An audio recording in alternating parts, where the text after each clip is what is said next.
There's always a warm welcome waiting at the Welcome Inn. Enjoy great pints, friendly faces, and plenty of local crack in the heart of the village. Whether it's a quiet chat by the fire or a lively night with friends, the Welcome Inn is the perfect spot to relax and unwind. The Welcome Inn, where good company and great times meet. For over 60 years, Dan Dooley Car Sales in Knocklong has been a trusted name in the motor trade, a Ford authorised repairer since 1995. For great service and value, remember, at Dan Dooley, you'll do a great deal better. Call 062 53 103. And best wishes to Garryspillane in the Premier Intermediate Final. From all at Dan Dooley Car Sales, Knocklong.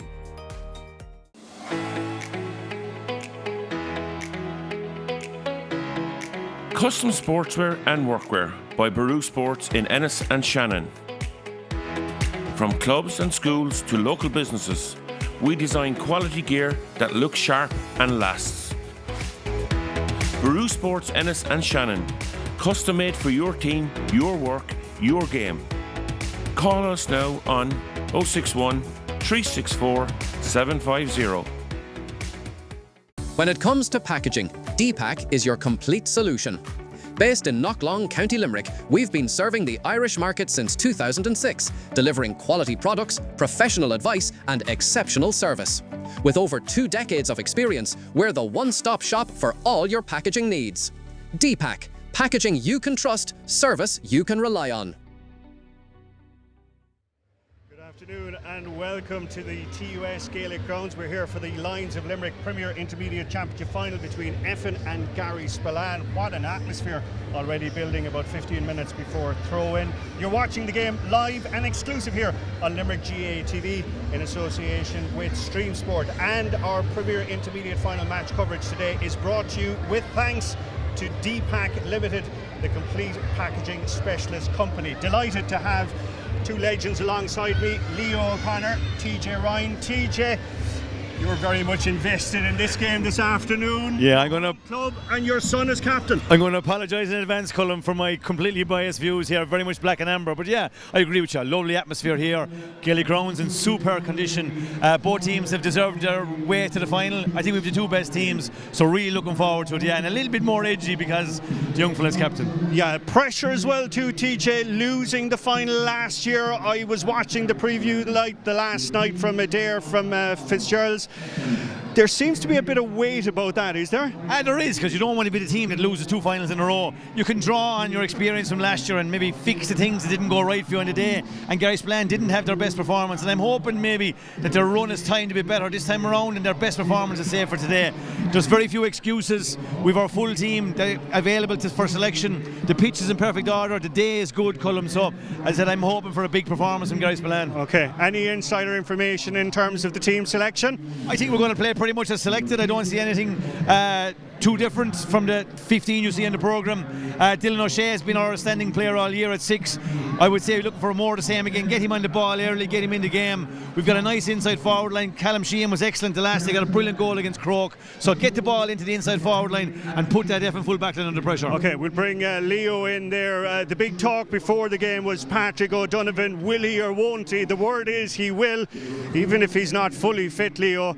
Effin want him on the field. Yeah, but it's a question like, do you leave him off and try and introduce him, or do you start him? I think they've made the right decision, letting him off, see where he goes, see where it takes him, because like he could be coming onto a game where you could be chasing it, you know what I mean, and then everyone's under pressure, to be quite honest. So from that point of view, like I just think that they've made the right decision. Start him, let him go, see where it goes. TJ mightn't agree with it, but no, you just they're tough calls in a day like today when you get to county finals. But the most important thing, and I saw it yesterday in the county premier in June hurling final, was the spirit when you come down the closing 10 minutes, when that straight comes down, when you're looking down the barrel of the gun and the county championship is there to be won. Knockadary did it yesterday, and I think that's where it's going to be really won today with 10-15 minutes to go. When fellas are under pressure, will they make the right decisions under pressure? Will they give away silly frees? And it plays a major part in how county finals are won now. We talked about the disappointment for Garryspillane losing that final to Newcastle West last year. Effin know all about disappointment. 3 semi-finals in a row. What's different this season? Look, I just think that they were hurling more freely this year, I think, to be quite honest, and they looked like a fitter team as well. I think they've upped the ante in the strength and conditioning and the aerobic fitness side of it. But more importantly, I think, for an Effin point of view, they got a major lift this year, the way Nicky Quaid recovered. You know, that has been hugely important. He's their go-to man. He's the man that'll control that dressing room inside there now for the next 5 minutes before they come out and just get everything right. You know, that is really important, where experience on a county final that plays a huge importance. Okay, we'll come back to Nicky and a bit more of a tactical conversation in a moment. I want to bring TJ back in. 20 years ago, Garryspillane senior champions. Never forget that, Colm. Yeah, we only have the one senior title, and you know, we were lucky enough at the time that we had an incredible team. We got Tony Considine on board for a couple of years, and just everything kind of fell our way, and we fell over the line, as Leo said, and we saw the lights as we kind of headed down the stretch. And I know what it's like to maybe stumble over the line in the county final, but looking back on it now, it doesn't feel like 20 years. They win quick, but yeah, great memories, great side, and great for the club. And you know, the club has probably prospered a good bit since at underage, and we put a few other underage titles with it. So, you know, even structurally over the last couple of years, the club has done well. So yeah, great to be part of it. Great memories, and as I said, just surprised that 20 years has gone so quick. Okay, I don't look that old, Colm, do we? No, definitely not, definitely not. Now, you mentioned the great Tony Considine there, and a little earlier this week, Mike Finnerty of Streamsport caught up with the legendary Clare man and recounted some of the memories from that incredible season in 2005. We were so focused on what we were about, you know, that was, and we had to be that way, Mike. And I think if we weren't that way, we wouldn't have won it. It's as simple as that, because we were up against Kilmallock, and you know, Donny Ryan, you know, was fantastic that day. I thought, you know, you'd pick out players, but Donny had this boldness about him, you know, Donny was not as good as Donny, you know, Jesus, Donny, and of course he could give out to a referee or something like that as well, you know, he could turn on him like that. But you know, I had him well tuned in anyway, but he really hurled that day. We need scores to get him, you know, he kind of got him, you know what I mean, and got the goal, you know, that. You know, they kind of still hung in there. But, you know, some days you go, and if you have 4 or 5 players of leaders, that's very good. Your top-class players. If they deliver for you and they bring it up another percentage, you can be always sure the fellas that's below them will bring it up another percentage as well. And I think that's, in essence, how we won the championship, really. You know, every day we went out, the big boys, you know, Frankie had a great all-county final, you know what I mean? Led James Ryan. You know, he was only 16, 17 years of age, I think, at the time. He was a minor anyway, you know, 17, I think. He was colossal at midfield, you know. James now went on to have a fantastic career, of course, from Limerick after that. And funny enough, you talked about John Kiley there. Actually, 2 Limerick managers came out of that setup. TJ Ryan was a manager as well of Limerick before John. You know, so, you know, something good came out of it, you know, and you'll be looking at there. I'm a Clare man and I like Clare to win, you know. I do, I'm Clare to the core. But, you know, when Clare are out, you'll be saying, look, John Kiley's over Limerick, was with me with Garryspillane, TJ was with me, Garryspillane, you know, you have a soft spot for them lads, you know what I mean, you know, and you're saying, you hope they do it, you know what I mean, you know, so that's the way it was, you know, and where I was born and reared, I wasn't too far from Limerick anyway, you know, I was born in the parish of Cracklow, and maybe only 3.5 miles from the Gaelic grounds in Limerick, you know what I mean, we used to go in there as young lads to see all the games in there, maybe Innes maybe with far, because we had no way to travel to Innes to see matches, you know what I mean, there wasn't too many cars around at that stage, Mike, you know what I mean, but we had a fantastic time. You know, and like when I meet him now, I was down there at we had something in was it a day there a few months ago. They had a fundraiser or something. Garryspillane, they invited me down and met him, and it was brilliant. You know, it was brilliant to meet him. You know what I mean? Now there's some lads I haven't met, but I presume I'll meet him at some stage before the year. They're in the intermediate final on Sunday. I'm sure there'll be a lot of lads in there on Sunday looking on. You know, I'll be there as well looking on. You know. And hopefully everything go right from, you know what I mean, you know, and you know, they were in it last year and they got beaten. I was at it as well, you know, they didn't perform, so hopefully they'll perform on Sunday and they'll get over the line, you know, because they're such a fantastic hurling area, not a big area, not a big population or anything like that, but they live, drink and eat the game down there. And our thanks indeed to Tony Considine for his time earlier this week. There's another Considine, another Clare man in charge of Garryspillane, Aaron Considine. What has he brought to the party? Good Clare Castle man. Yeah, he's got a good group with him. He's got on really well with the players. They got a great response out of them. His own club is actually in the county final in Clare as well today. But they've done really well. He's been here 2 years, got the team to the county final last year, and they're definitely looking to go one better this time. Who do Garryspillane need to watch most today, apart from, we mentioned, Patrick and Nicky? Fergal O'Connor's in the middle of the field. I think the midfield area is crucial here, Colm. It's an area we haven't been brilliant in over the last couple of games. I think we need to get at least level today. Fergal O'Connor's been playing really well. He's been on John Kiley's panel for a couple of years. If we break even or plus in midfield, big plus for Garryspillane. Okay, we'll bring Leo in there from an Effin perspective. Who are the danger men that they need to keep in control? Listen, like all year long, Dylan O'Shea has been absolutely superb for Garryspillane. He's, as we spoke off camera here, he's really a sitting centre back. He's a fabulous striker of a ball. So from that point of view, he'll spray a ball all over the place and pick out forwards. Above in the corner, obviously above corner forward, you've Hugh Flanagan, who's a major danger man for Garryspillane point of view. Okay, we're going to put you on the spot, Leo. Call it. Energy-wise, will to win Garryspillane today. Haven't learned from last year. TJ? I would never disagree with Leo.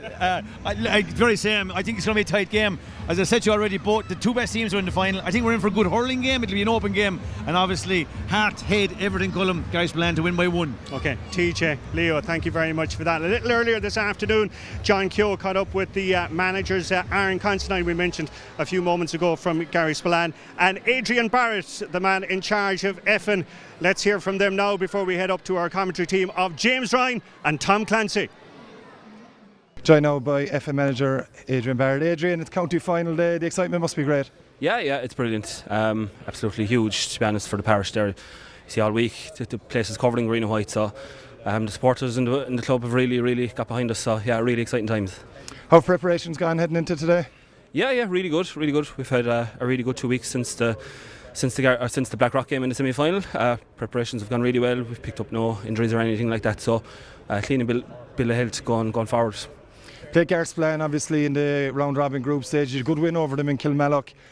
Different scenario here today. They were here in the final last year themselves, obviously looking to annex that performance last year, but from your own point of view, you know plenty about them. Yeah, definitely. Look, sure, we're not too far, a million miles away from each other. Yeah, we played them in that round robin game and we pipped them by 2 points going down the home straight in injury time. So it was kind of great to get the win over them, but again, that counts for absolutely nothing today. Again, they were missing a lot of personnel that evening as well, so again, they'll have those boys back today, and they do have the experience of being here last year as well, so I'm sure that's a big advantage to them on the day. They've experienced all this before, so we've a huge challenge ahead of us there in the next couple of hours. Your own run to the final itself, like, it's a slow enough start to it, but you've hit serious form in the business end of the competition. Was that a planned thing or just the way it turned out? It wasn't planned, but we knew we had to try and time our run so that we were peaking at this stage of the season. I suppose, look, we didn't get bogged down too much about the defeat to Croke in the opening round. We knew everything didn't rest on that match, to be honest. Croke are a really good side. They're probably a puck of a ball away from being here themselves. And again, we had a couple of changes and a couple of injuries on that day as well, so we knew we had to turn things around in round 2 and round 3, which we did, and we've just gone on a run of winning 5 or 6 games in a row now, which has been really pleasing. Joined now by Garryspillane manager Aaron Considine. Aaron, county final day, you've been here before last year. How have preparations gone? John, very good. Look, like last year, we learned a lot from last year. It was a big occasion for our lads coming in last year. We're a very young team, as I said in the interviews, before. And so, look, it's kind of familiar to us this year. So we're just totally focused now on getting that performance, especially in the first 10 or 15 minutes, settling into the game and bringing our work rate we know we can. Very tight victory over Croke Kilfiddy in the semi-final. Did you take a bit of confidence from that, the way you came through the game? Yeah, the resolve we showed in the last, I think it was 6 minutes, there was 6 minutes of additional time and we didn't concede a score against the massive breeze. The fight and the battle and the big thing I think was the discipline not to give away a free even in that couple of minutes was massive. So we took massive confidence from it and we're just so excited to get out and get going today. It is county final day. Nerves I'm sure are plenty, even though you've been here before, but the lads have that experience from last year and you're hoping it stands to them. Yeah, I'm hoping it stands to them, and our young lads are a year older, they're bigger, a year older, and there just seems to be a little different buzz even coming in this morning. They're laughing and joking and they seem to be ready to go, hopefully. You've played Effin in the group stage of the competition in the round robin. They had a couple of points victory over in Kilmallock. Bearing on that today, there probably isn't much from your end. No, look, we're expecting us to go down to the last minutes again. Two really good teams, and I said it in one of the interviews I think during the week. The standard of that game that night in Kilmallock, the scores were absolutely off the chart, to be honest. And if the neutrals get if the game is half as good as that today, they'll be in for a treat. Hello, and you're very welcome to the press box here in the 2 Gaelic rounds. Tom Clancy is my own name, and Jim Bob Ryan, another Garryspillane man, is joining me for this one. Jim Bob, just saying to you there, beautiful afternoon, in stark contrast to last year's double header, so no excuses for either team here today. Yeah, I suppose the weather was a big talk during the week. It was meant to be bad. It did rain a bit for the county final last night, Castletownbellygrand to Atlanta, but the pitch is immaculate here. It's well lined. It looks unbelievable. Fellas touched there. They're bouncing off the ground, both sets of players. Look, they really look sharp, and they really look like they can't wait for the ball really to be thrown in. So yeah, the pitch looks immaculate and the weather's good. Okay, well, no point in asking you for a prediction, but we will look at the teams ahead of this one, and we will start with Effin. Of course, 3 semi-final defeats in the trot before eventually getting over the line 2 weeks ago, and here they are on county final day. So Effin are lining up with Ryan O'Neill in goals, the full back line of Robert Cagney, Alan Byrne and Mark Mullins. The half back line is anchored by Nicky Quaid, and he's flanked by Aaron Moffat and Sean Canning. At midfield, Killian O'Riordan and Fergal O'Connor are partnered. Brian Clifford, Patrick O'Donovan and Ewan Dillon in the half-forward line, with O'Donovan returning after injury before that semi-final. The inside line sees Conor Carney, and he is flanked by Pierce O'Kelly and Frankie Herr, who hit 2 goals in the semi-final. The team captain, Thomas Quaid, is held in reserve on the bench. He wears number 22. Looking at their South Limerick rivals, and it is a familiar-looking Garryspillane team with goalkeeper Adam Sheehan, semi-final man of the match, and the full-back line sees James O'Sullivan, Robert Sampson and Kieran Sheehan. Dylan O'Shea has been very impressive at number 6, and he's flanked by Declan Heavey and Owen O'Mahony. The midfield pairing is Jamie Morrissey and Josh Deneen. In attack is vice-captain Brian Heavey, and either side of him are Ryan Tobin and John English. Callum Sheehan is at number 13, captain Colin Ryan at 14, and Hugh Flanagan, the Limerick senior panellist, completes the lineup at 15. And Jim Bob, as I said, weather perfect here. We've a South Limerick man reffing it, all the ingredients for what it could be a mammoth 60 minutes for both of these clubs. Yeah, look, it's been a very interesting week up to it. There's been a lot of talk about Garryspillane. Maybe that's because they were in the final last year and the whole lot. And from an Effin point of view, a lot of the talk has nearly just been Nicky Quaid, which for the rest of the other 14 Effin players and even the panelists, it's been a great job. There's been absolutely no talk about him. The pressure's completely off him, and it's crazy really in one sense, considering that Effin had a comprehensive win. They pulled up 10 points. 10 points very comfortably against a big rival game against Blackrock. They're joined together in Camogie there and stuff, and they'd know each other and showed a bit of bragging rights in that. But look, as I said, very little talk about Effin. Like just even looking at their spine, and again a big talking point is Patrick O'Donovan did not play in the semi-final against Blackrock, and he's a massive loss, and they still got about their business very well. So look, Garryspillane haven't played well. They were lucky to come out of the semi-final. We all saw it.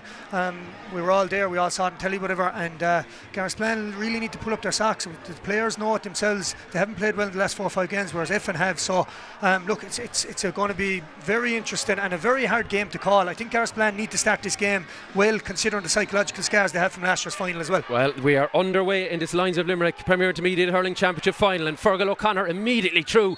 Advantage coming for the little flick on the hurley, and it should be the first opportunity for Effin to strike a blow here across the Garryspillane brow. A brilliant, impressive run from Fergal O'Connor. We know him from the intercounty scene as a cornerback, but he is very dynamic and very important at midfield as well. Yeah, Fergal O'Connor and Jimmy Quilty marked each other at the last game. Obviously 2 county panellists, and they did a great battle, and Fergal O'Connor was up and down the field there, and that was a big worry I had personally coming into this from a Garryspillane point of view. Fergal O'Connor is a phenomenal athlete, and that's exactly what you didn't want from Garryspillane point of view. They winning the throw-in, and it results in a free for Patrick O'Donovan getting his first score on the board as well. Yeah, lovely settler for O'Donovan, and you'll probably note the new goalposts here in the 2 Gaelic rounds, all looking fantastic. Nick Green and his team have the place looking immaculate as Adam Sheehan goes long with the puck out, picks out a runner, and that runner is Callum Sheehan. Loses his hurley but gets the pass off to Josh Deneen. There's a runner there in the form of Dylan O'Shea. Would have operated as a forward in his earlier days on the adult panel, but has reverted to 6. Sean Canning is back there, and a little brick flick out to Killian O'Riordan. He gets his head up, looks for the runner, and that is O'Donovan. No signs of hamstring causing issues in the early exchanges. And good block down there. Ball's going to break for Ryan Tobin. Tobin taking on his man from the sideline. Tobin, where's that going to go? I don't think it has come in enough, but waved wide. First shot for the bouncers.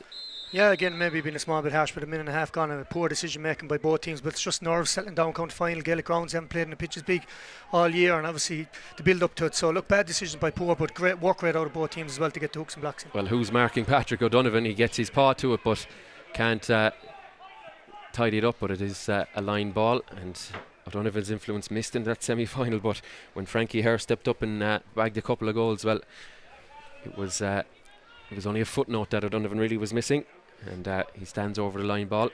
Huge crowd funneling in, of course, first of the double header, and they're all beneath us in the Mackey stand as the line ball goes short, and Garryspillane looking for it, and it's an entire brewery, I think, trio here this afternoon.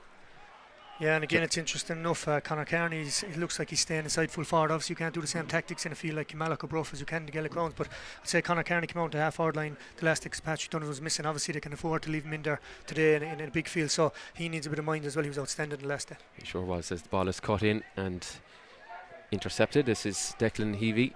He sweeps it down the line. And number 4, Mark Mullins out.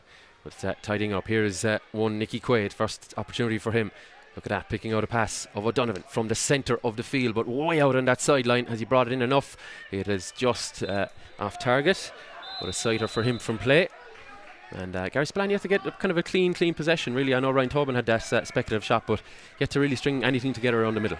Yeah, it's exactly what I said, 3 minutes in, and it's been all Effin and puck-outs and primary possession and all them kind of things. And again, as you said, Patrick Donovan needs a bit of mind, and it looks like he's actually after starting over the wing, which, most teams have tactics and all that now, so it's a smart move out of Effin, put him out in the wing, because everyone would have expected him obviously to start in the centre. So that's for sure, yeah. Effin have the homework done here as well.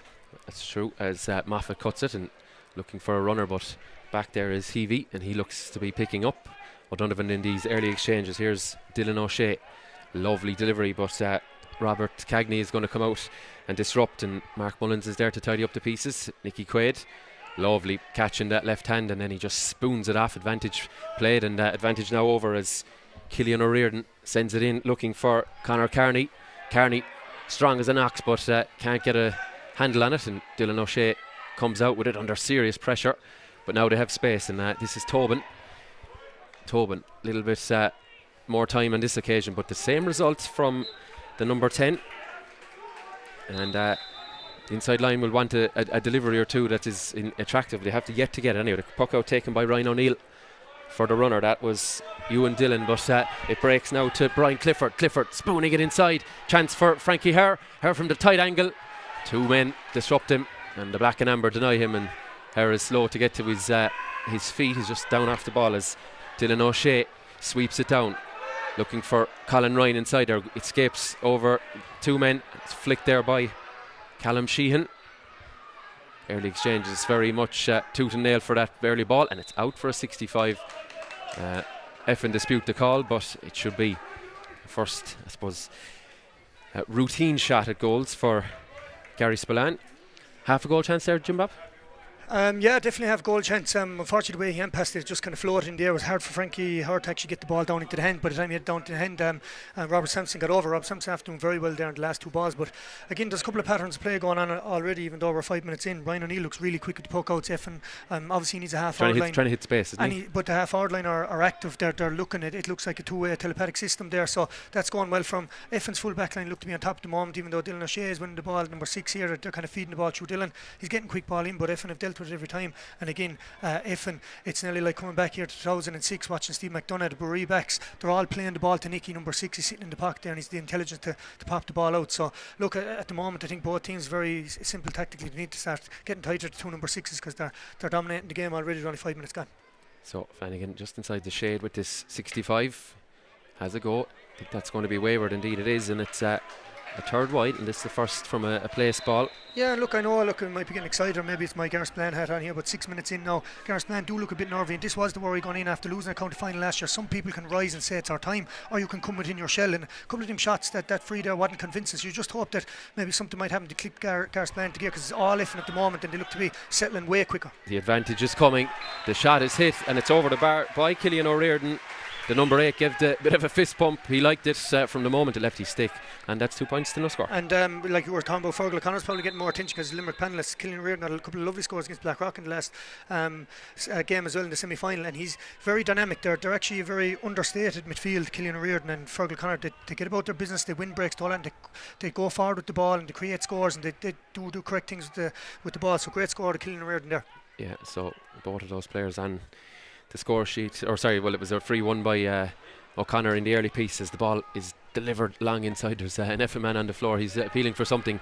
Nothing doing, say the officials, and it's going to be tidied up by Garryspillane as Dylan O'Shea gets on it, head up, and has a look. A Limerick minor in the pass. O'Shea from way downtown, but it's going to go to the right, and already That's 4 wayward opportunities, for all from distance as well. They've yet to get in around that maybe that football D or scoring arc and maybe get a much better opportunity. Yeah, it's a fair point there. I see Ryan. Oh, here we go. Yeah, go quick there. John English intercepts. English thought about it, sidesteps Nicky Quaid. English off the hurley, and English has brought it in, and finally. Was he listening to me? Up to the scoring arc in the football. It's not worth 2 points, but it's a valuable one. It's worth one. No, it's a fair point here, and it's very hard to do that on the field, Tom, to know. Sometimes you're in the game, you're trying to mark your man the whole lot, but they're not winning the ball inside the full forward line at the moment. Sometimes it's great just to bring a ball forward and hand pass it. That was obviously a cut out, poke out, but it resulted. And John English was very lucky there. It's Nicky was looking at he was definitely nearly half a step away from our carrying the ball, but done really well, show composure, tipped over the bar. Sidestepped him, and Mike Sexton calls the free. I think it was that helmet was touched, so Paddy O'Donovan, it's an immediate chance to restore this advantage. And again, it's just with Ryan O'Neill, you can have a debate about it, kind of pub talk, whatever, but Ryan O'Neill, they're going really well with the long puck outs, and then he hits one shot and it goes bad, and then they go long again, he wins a free. Would be better off just keep doing it until it doesn't work, or you keeping their defence honest by coming out? But anyway, the next free he done, it ended up with a free for Patrick O'Donovan, which he puts over. Yeah, knocks it over. That was O'Donovan. So more and more game time as the year went on with Limerick, and a Fitzgibbon winner with Limerick, with the University of Limerick, I should say, early in the spring. So it's been a busy year for him. Effin looking for a free, nothing doing as John English gets on it. English carrying, lovely solo there, and the ball has gone out over the line. Mike Sexton hasn't seen Dave Deedy call it, and the Garryspillane mentors just getting a little bit excited, and Dave Deedy of Brewery calls it. It's a line ball for Effin. Yeah, it was touch and go. I don't know, did it go down the line, but John English probably made the wrong decision. I was going to compliment him on doing the wrong thing and the right result, but he tried to go down a cul-de-sac. Basically, you see it in football the whole time, come back and recycle the ball, exactly what he should have done there. But look, from Garryspillane point of view, it's good that they got in around and they fought for the ball and won it, but it just resulted in a sideline ball. Yeah, you can see on your screens there momentarily Donny Ryan and the manager Aaron Considine.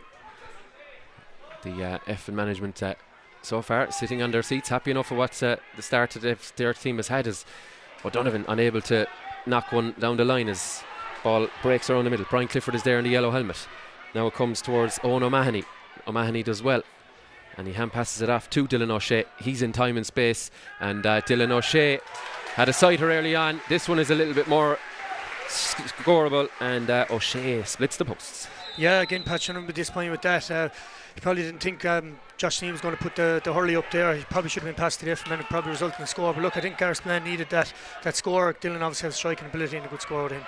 Yeah, the puck out again misfires as the strike comes in from Jamie Morrissey. That one is off target again, but a couple of misfiring Effin puck outs in quick succession. So yeah, and Effin are a really hard working team, but I think Garryspillane need to break a tackle here and go on. They're kind of hitting the ball off the back foot, kind of shooting aimlessly, or else get another couple of balls into the full forward line, because I know Effin were on top there, but it was only the first few minutes of the game and the game is settled.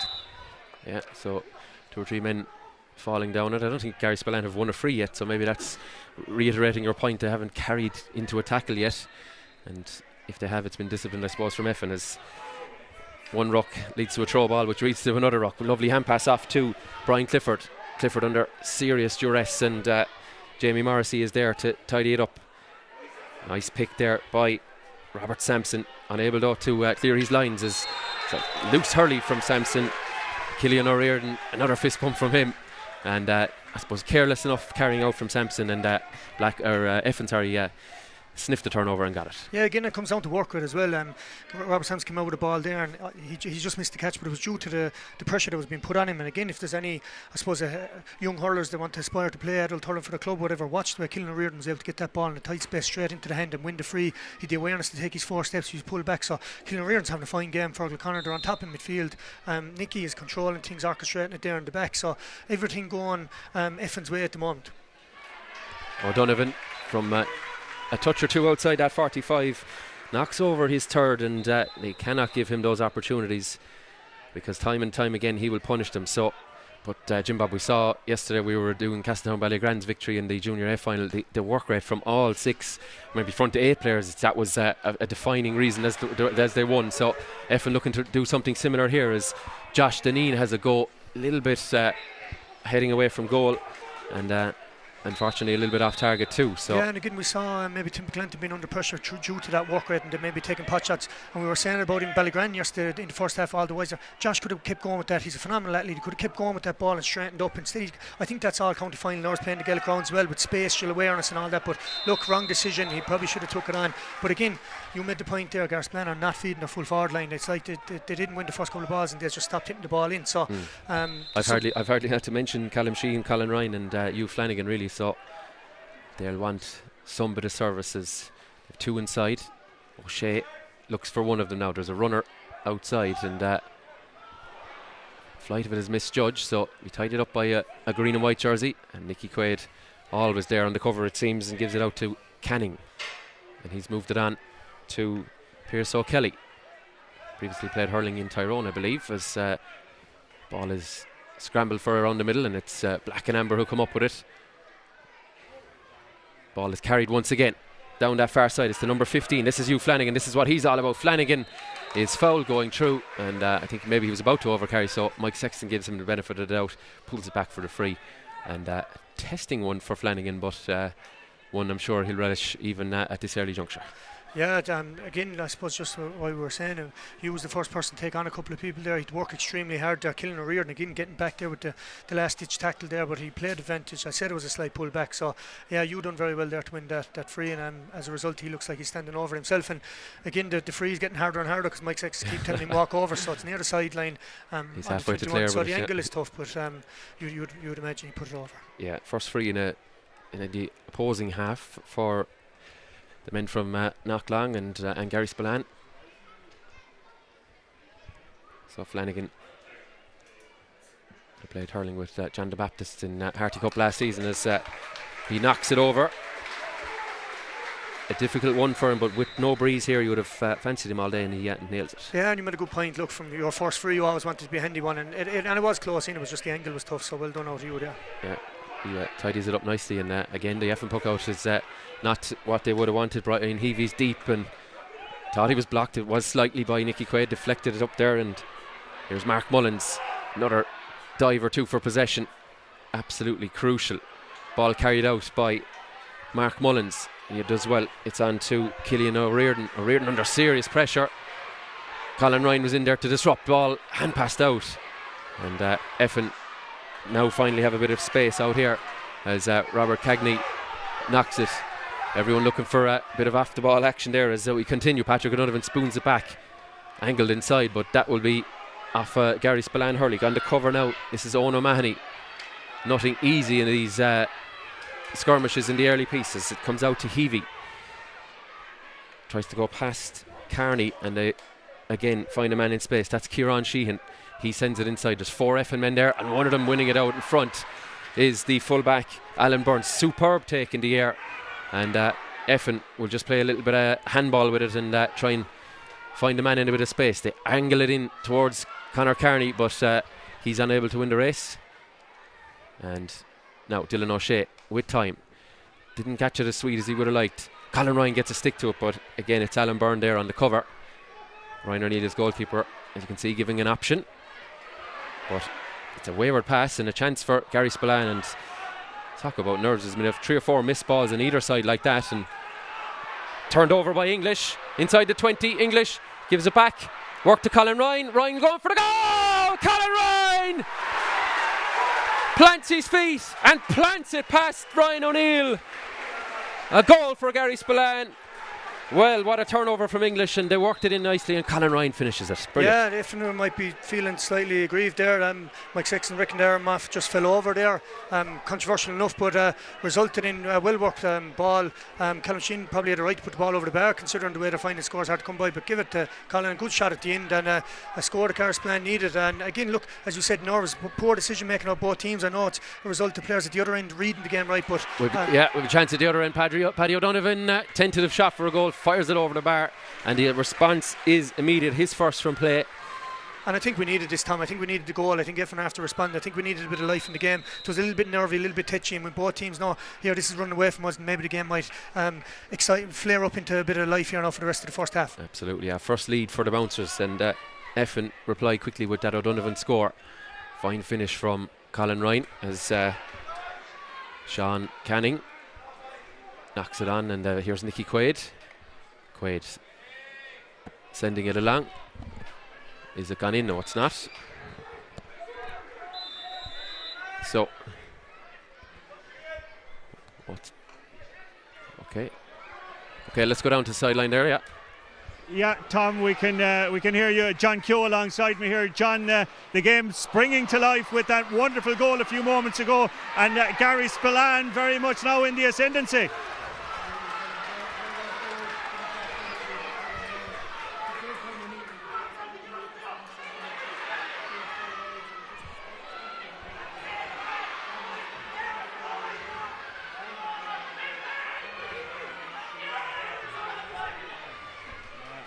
What now for we saw there at least Patrick O'Donovan had a shot there for goal which went over for a point, and we're just seeing another wide there.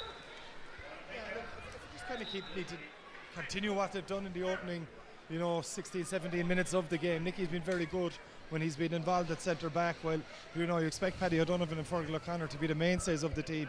They need others. They need the likes of the midfielders and half forwards on their team to just up the work rate a little bit, pop over the scores. The chances will come. Both sides are looking to attack, which is great, Colm, at this stage of the game anyway. Okay, let's hand back to James, but first to Tom Clancy. Thanks very much, Colm and John. Robert Cagney back to his feet there. Another wide for the Bouncers while we were listening to the lads there. 7th now in all for them, but starting to get on top around that middle third as Cagney back to the feet and ball back in the game. Ewan Dillon picks it up. Dillon, in fact, sorry, I should say John English from a long way out. That's going to be short and a little bit off target. Is easy stuff for Ryan O'Neill, and O'Neill knocks it out to Aaron Moffat. Moffat diagonally. There's only one Effin man there, and it's Conor Carney, absolutely no one in support, and he's shoved off it. Here's Ryan Tobin. He sees green grass in front of him. Tobin carrying so well. Lovely little flick in. It's his only his second catch. Tobin off balance and off target. Jim Bob, he had the hard bit done there, hadn't he? There's two things killing this game at the moment. One is wides. Garryspillane are the one having the line share the wides at the moment, and the other thing is neither team is finding anyone in the full forward line. Both full back lines are on top, albeit, but they're not getting that much ball up there, and every time they do, it's either the Effin half back line, full back line come out, or Garryspillane's full set of backs are on top at the moment, and that's the reason why the game has won 3 to 5 points. Evie is on it here. Going to angle one across there for Tobin. Old style whips on it, and now there's the ball in front of the inside line. It's Callum Sheehan. Sheehan gathers it. Sheehan going for the score straight over, and that's all they want. Low ball, high ball, just give me the ball. Yeah, and again both teams are actually playing defensively as well, to give I suppose both sets of forwards a bit of credit, but for Ryan O'Neill's last puck out there, not the one he's after taking there now, it's gone out over the line, so it's a bit of a disaster. Garryspillane's half forward line are moving out into midfield, and Effin's half back line are staying, so it's creating a little bit of a problem for Effin, because if the ball breaks out in front, obviously Garryspillane, as we saw, John English got the last one, so maybe Ryan O'Neill feels there's a little bit of traction to get there going short with the puck out, because the half forward line for Garryspillane are going back to field. A rare miss by Nicky Quaid, but his teammates are in around to tidy it up, and Moffat sweeps it up here now. Inside line looking for their own ball for Effin, but Frankie Hare can't bring it into his clutch as Kieran Sheehan sweeps it up. Lovely take in the air by John English. His influence starting to grow in this contest. English, has he brought it in? Ooh, that's going to be close. It is just wide. I'd say it was probably over the post at best, but English's shooting is probably letting him down, but he is definitely growing into the contest. Yeah, his feet there, in fairness, the ability to sidestep both sides, his feet there are unbelievable. He sold Nicky Quaid there, and unlucky with the shot, it just tailed wide, but unbelievable feet, great catch. Yeah, his ball taken down by Ewan Dillon, the opposite number 12, but bursting out with it is Dylan O'Shea. And O'Shea is dislodged of the possession, but coming out with it there now, it's English again. Well, it could be a busy day. Unbelievable. He sold Nicky Quaid there, and unlucky with the shot, it just tailed wide, but unbelievable feet, great catch. Yeah, his ball taken down by Ewan Dillon, the opposite number 12, but bursting out with it is Dylan O'Shea. And O'Shea is dislodged of the possession, but coming out with it there now, it's English again.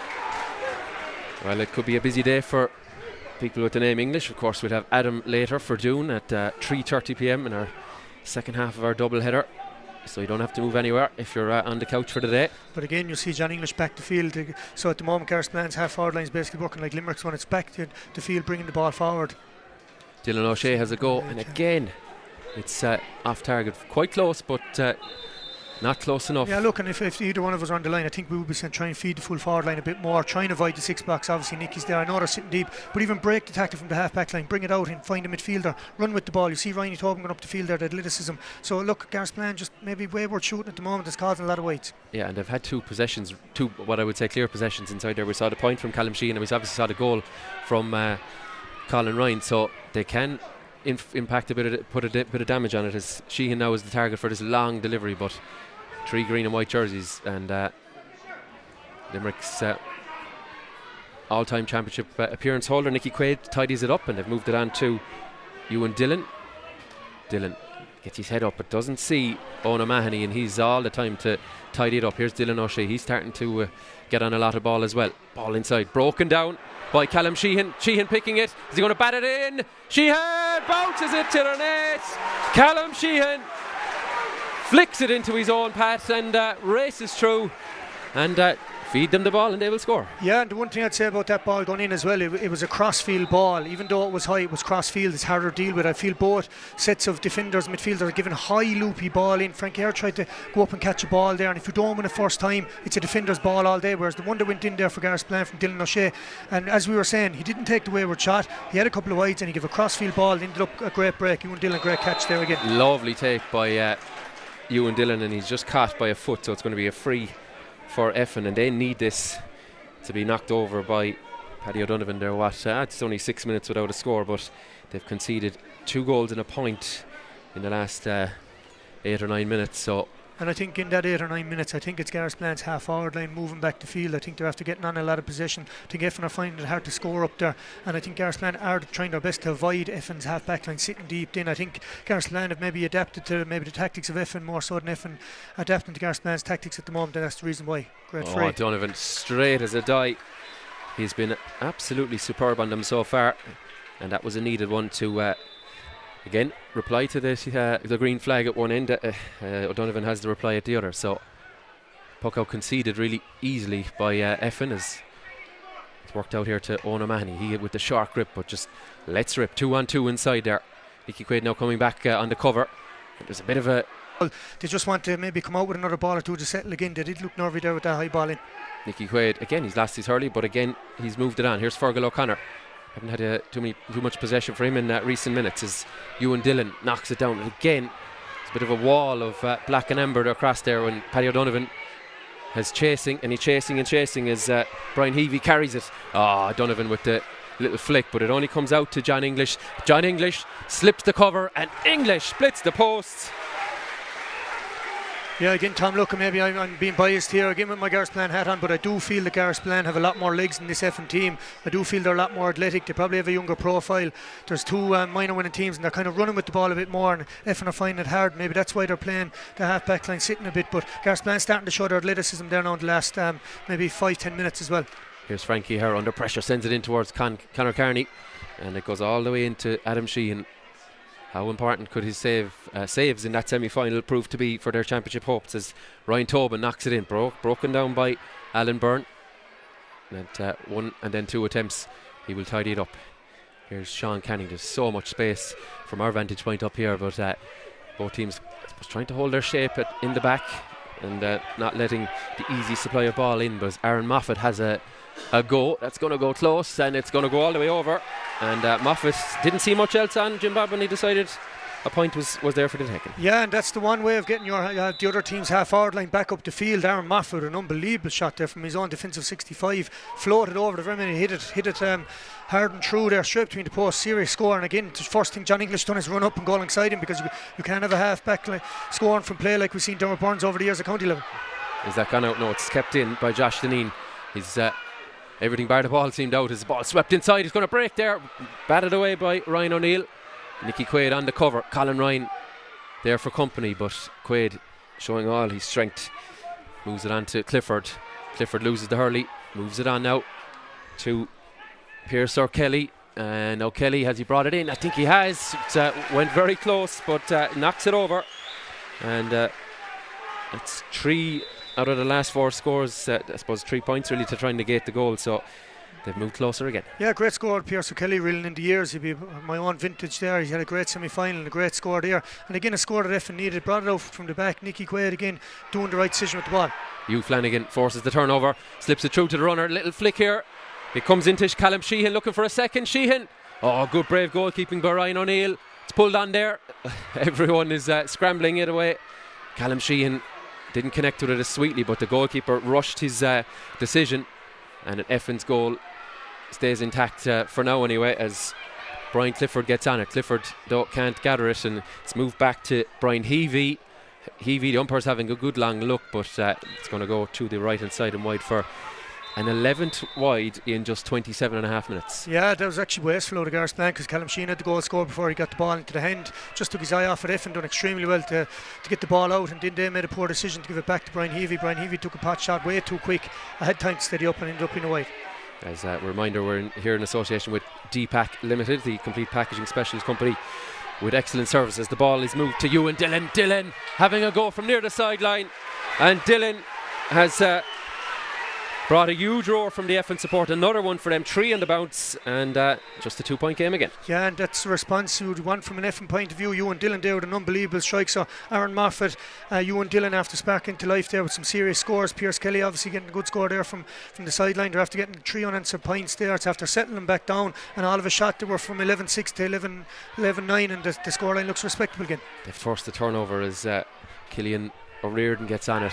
O'Riordan is felled, and an opportunity to move to within 1. This game has ebbed and flowed really, hasn't it? As the ball is now brought forward, I think, going to make Paddy O'Donovan's task a hell of a lot easier. Yeah, and look at it in sport, unreal in one way. Callum Sheehan had an open goal in front, just took his eye off the ball.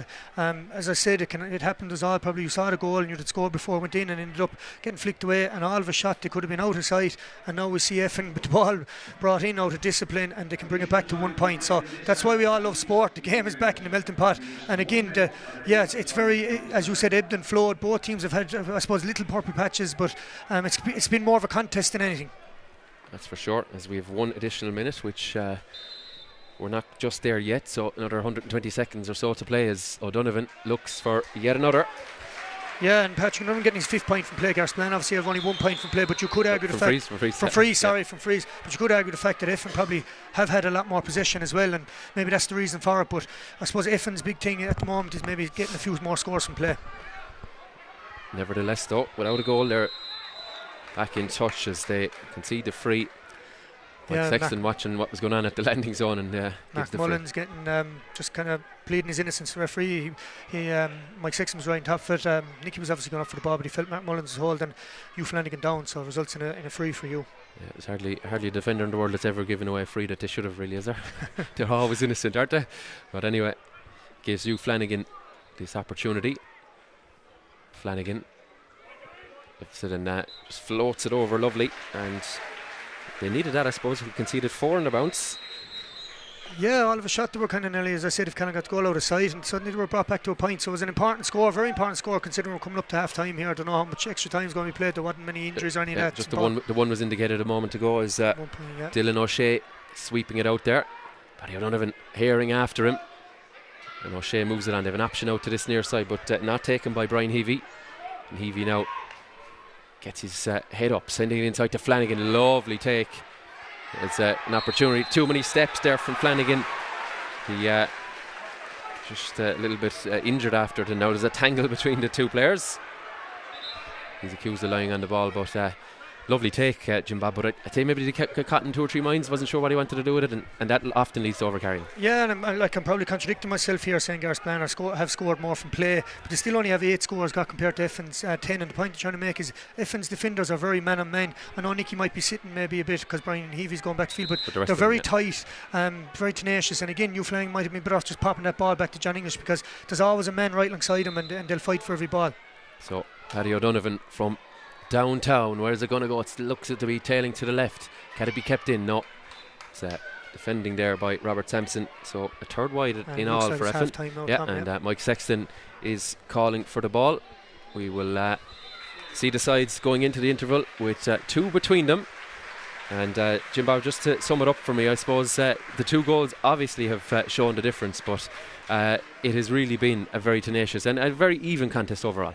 Yeah, look, I think both teams would admit they probably suffered from a small bit of county final nerves there. The game only sparked to life after Colin Ryan's goal there. I think both teams kind of said here enough is enough and kind of kicked into gear and started maybe getting the tackle count up, fighting for possession and all them kind of things. I think both teams will be very disappointed with the shooting, the way we're shooting there. Even the last free we just saw there before half time, Patrick might be better off just maybe floating into the full forward line, seeing a ball break and maybe win a free or seeking a corner forward, tip it over the bar. But both teams have been guilty maybe of shot selection being poor. But I do think, and again, stop me if I'm wrong here because you've watched the half as well, being from Garryspillane, but I just being a neutral if I can from, I do think Garryspillane just maybe have more legs than Effin at the moment, and it could be a bit of a worry. They look that bit more athletic and stuff, so will that be a big major maybe thing in the second half? Time will tell. Yeah, it will indeed. And a reminder, we're here in association with DPAC Limited, the complete packaging specialist company with excellent service and professional advice on all their products. So we will be back after a short commercial break. We'll chat to you shortly.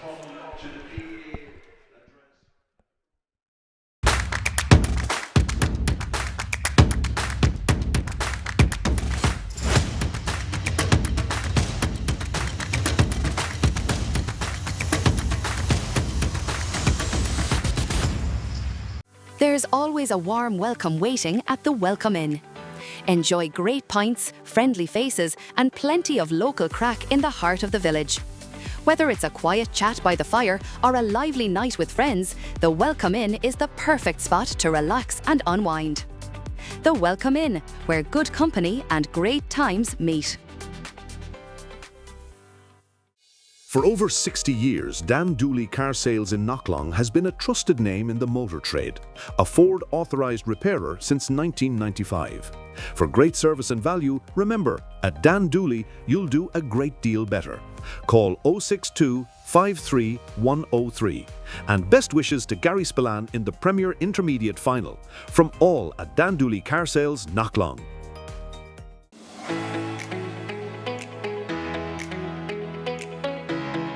Custom sportswear and workwear by Baru Sports in Ennis and Shannon.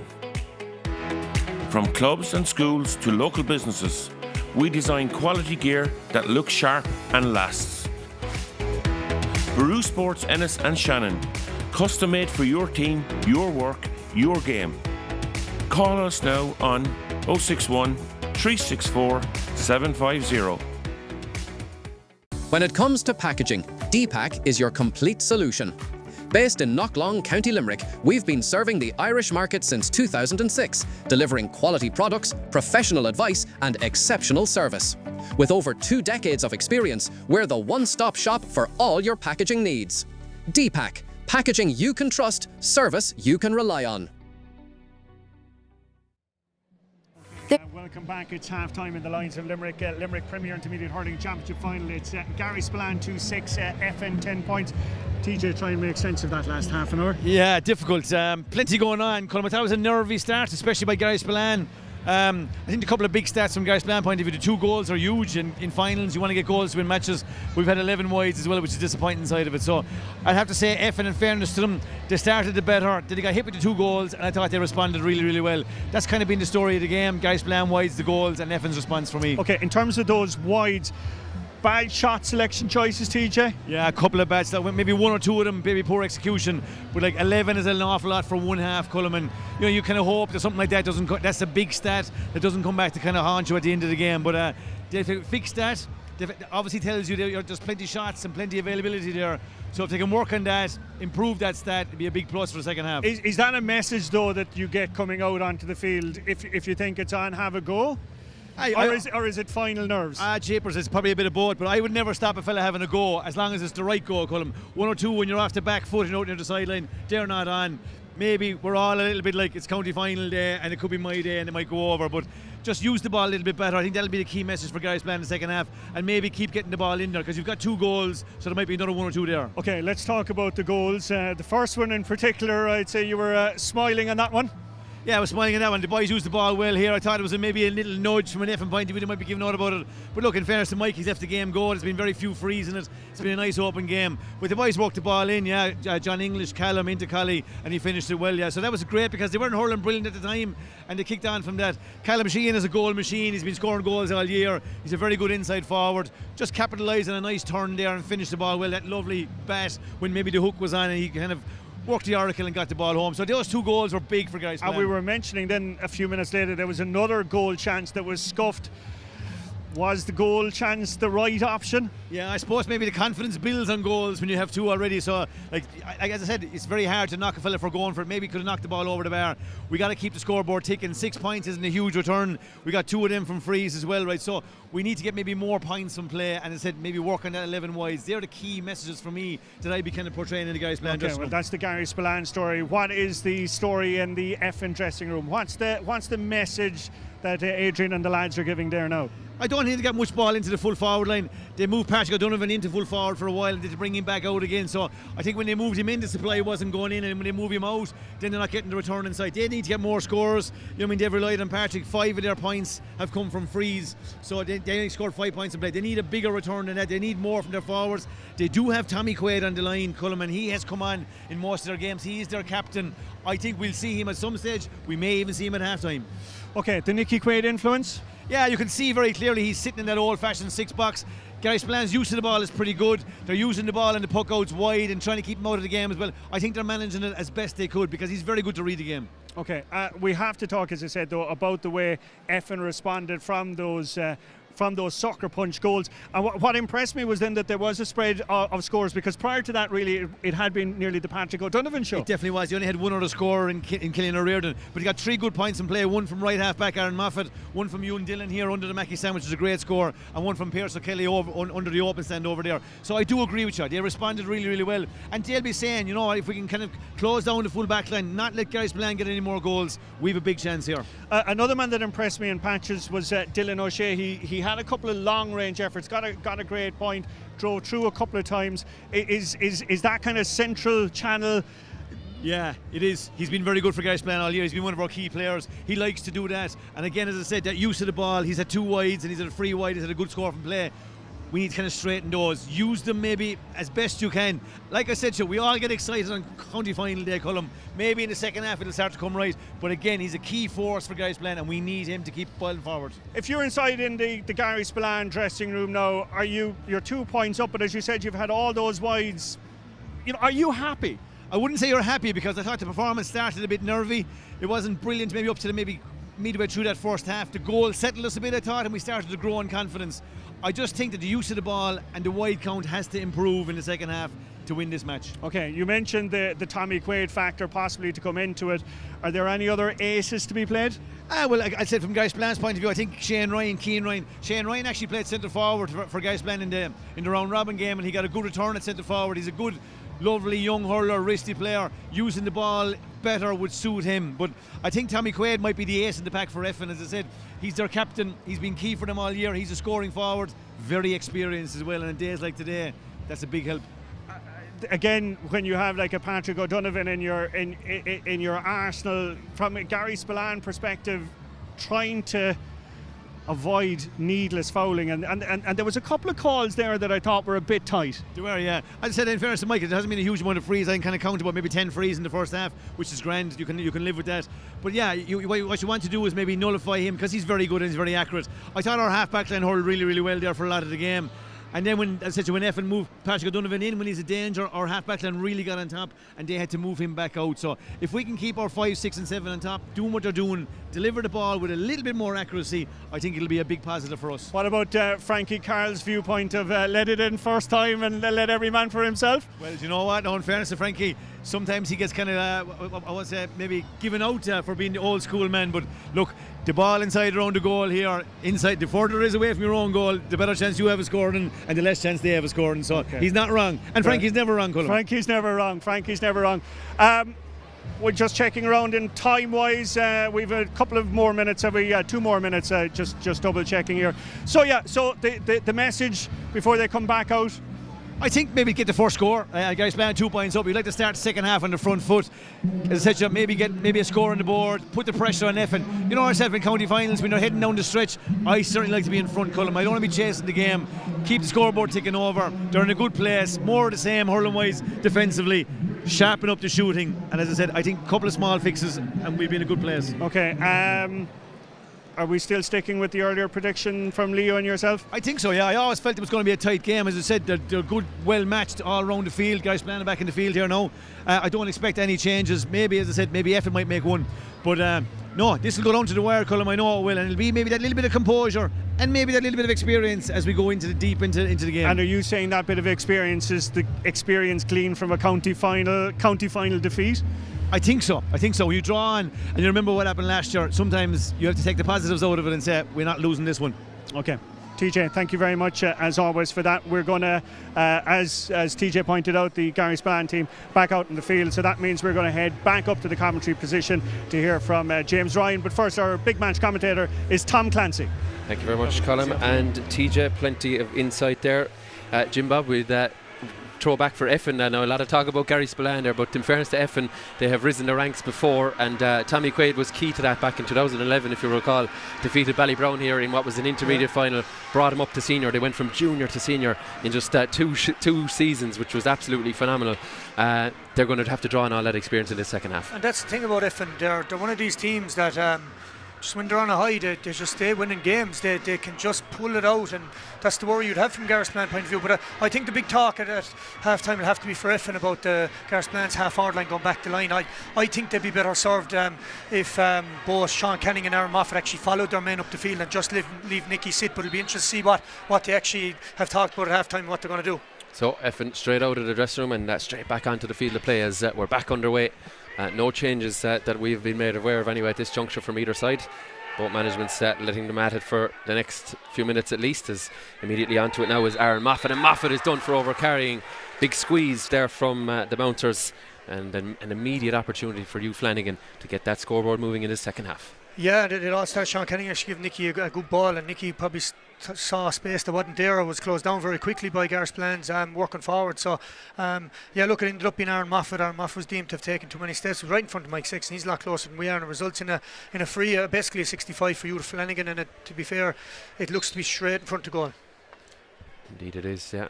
In line with that centre spot as well, just bang on the 65. So, an opportunity for Flanagan. The furthest out since that 65 that he had wayward in the first half, but this one is absolutely straight and absolutely over the bar.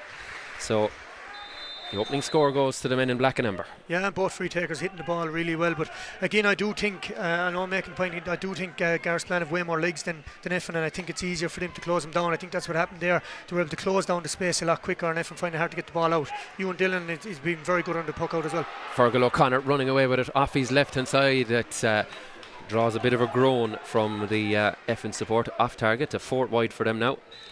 Yeah, and again, a bit like mirroring the first half, Fergal O'Connor there could have just straightened towards the goal. I think we've seen that numerous times there. Anyone there tuning the whole lot, always run towards the goal. You have a better chance. You have a better chance of hitting it with power and accuracy, and through the ball, whatever. But he just hit off his back foot. A bit excited to see Garryspillane with another free here. Yeah, it's Aaron Moffat again, but in fairness, he'd be doing well to catch Fergal O'Connor if he did straighten up there, but no, again, just looking at the replay, even giving away frees like that, you just can't do it against any team at any level, under 12 or anything. You can't just leave a hurley in there and it going up around the shoulder. A needless soft free. Management, players around you go mad over things like that. And again, it results in another free. And given the way that Patrick Donovan and Hugh Flanagan both hitting the frees today, you'd imagine this is going straight over the bar. Yeah, they managed just a goal and a point in the second half of their semi-final against Croke Kilfinney. An opportunity for a second white flag here, albeit they were against an absolute gale a couple of weeks ago in Paddy Carl Park in Ballygrant. So much more advantageous shooting position here for Hugh Flanagan, and no breeze at all really to report here as Flanagan, I think it's brought it across the face of goal and wide, yeah. So, and again, just even on the point we're making about both teams maybe a bit jittery in front of goal and maybe not running towards goal. They're the days you make fellas shoot. You don't give away the free, make fellas shoot. So whichever team's going to give away soft frees, they're going to suffer as the game goes on.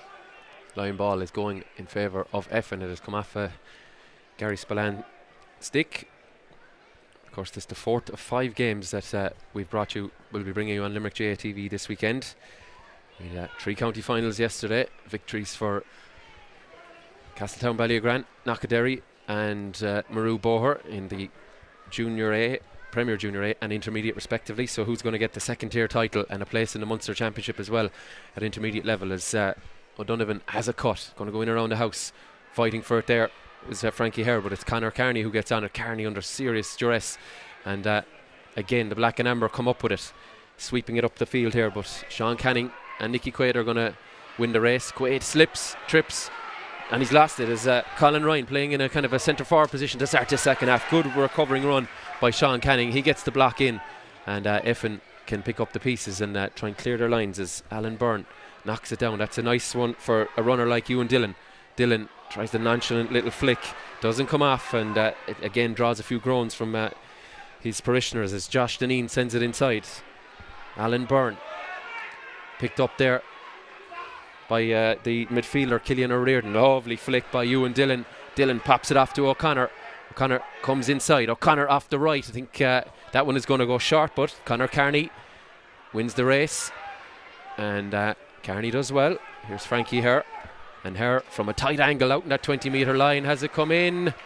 I don't think it has. It's just off target, but Effin starting to find their men that play anyway. 2 or 3 balls that went straight to their own Yeah, into their own starting jersey. to find their men, but Frankie Hare's ended up taking the shot out around the sideline off his back foot. That both defences are still looking very comfortable. I know Effin obviously conceded him 2 goals, but both defences are. It's kind of mirroring the first half again. Both defences are on top. They're both filtering men back, and again, it's whatever team makes the best decision or gets the ball to the right man above the forwards that results in a score.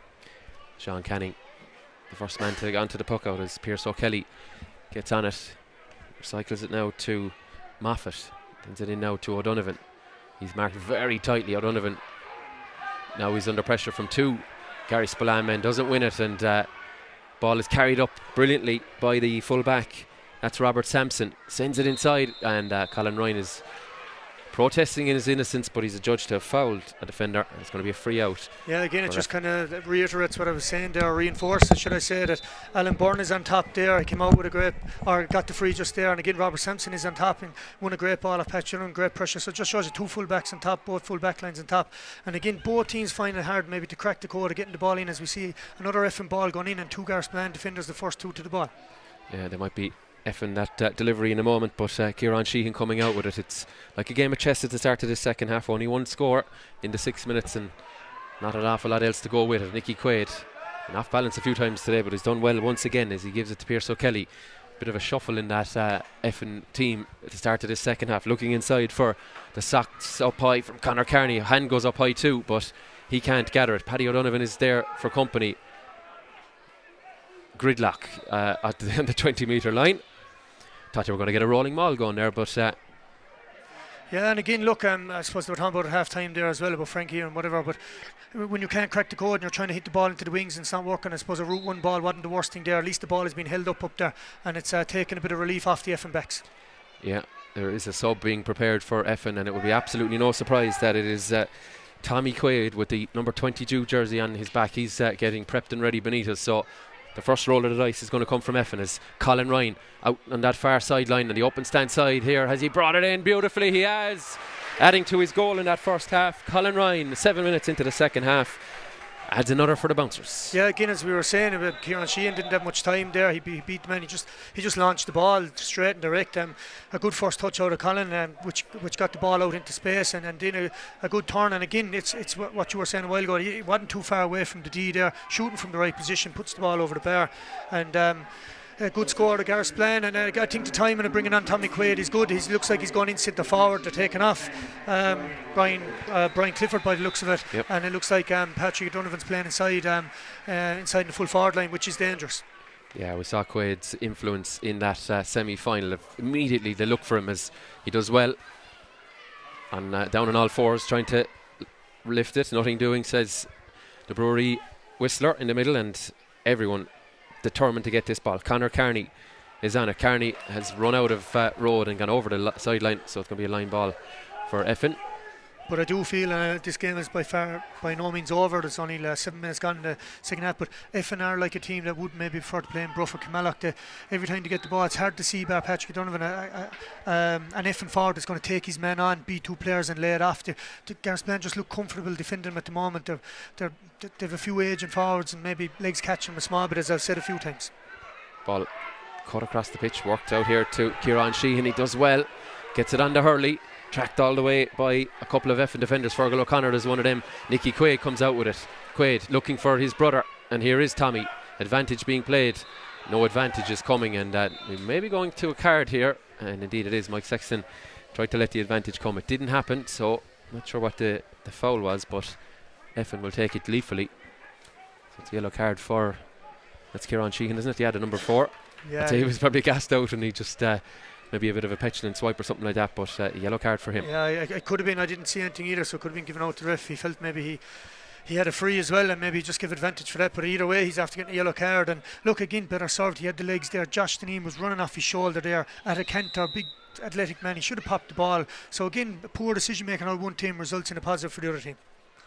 So Quaid from a long way out, but dead straight in front of it, as I think it's not brought it in, and no, it's tailing. So they've yet to open their account in the second half, and it's a disappointing one for Nicky Quaid. Yeah, A reminder from 3 p.m. or thereabouts, we will have the senior final between Doon and the PIHC. 3:30 p.m. throw in for that one. What a cracker that one could be, but we're far from done in this one, as ball is put down. That lovely little flick inside. Here's Quaid on it. Oh, that's a heavy one by Dylan O'Shea, and immediately there's concern for him, and immediately Mike Sexton is reaching for a card. Dylan O'Shea is I'll tell you now, I don't think it was meant to Dylan dirty play or whatever, but it did look poor.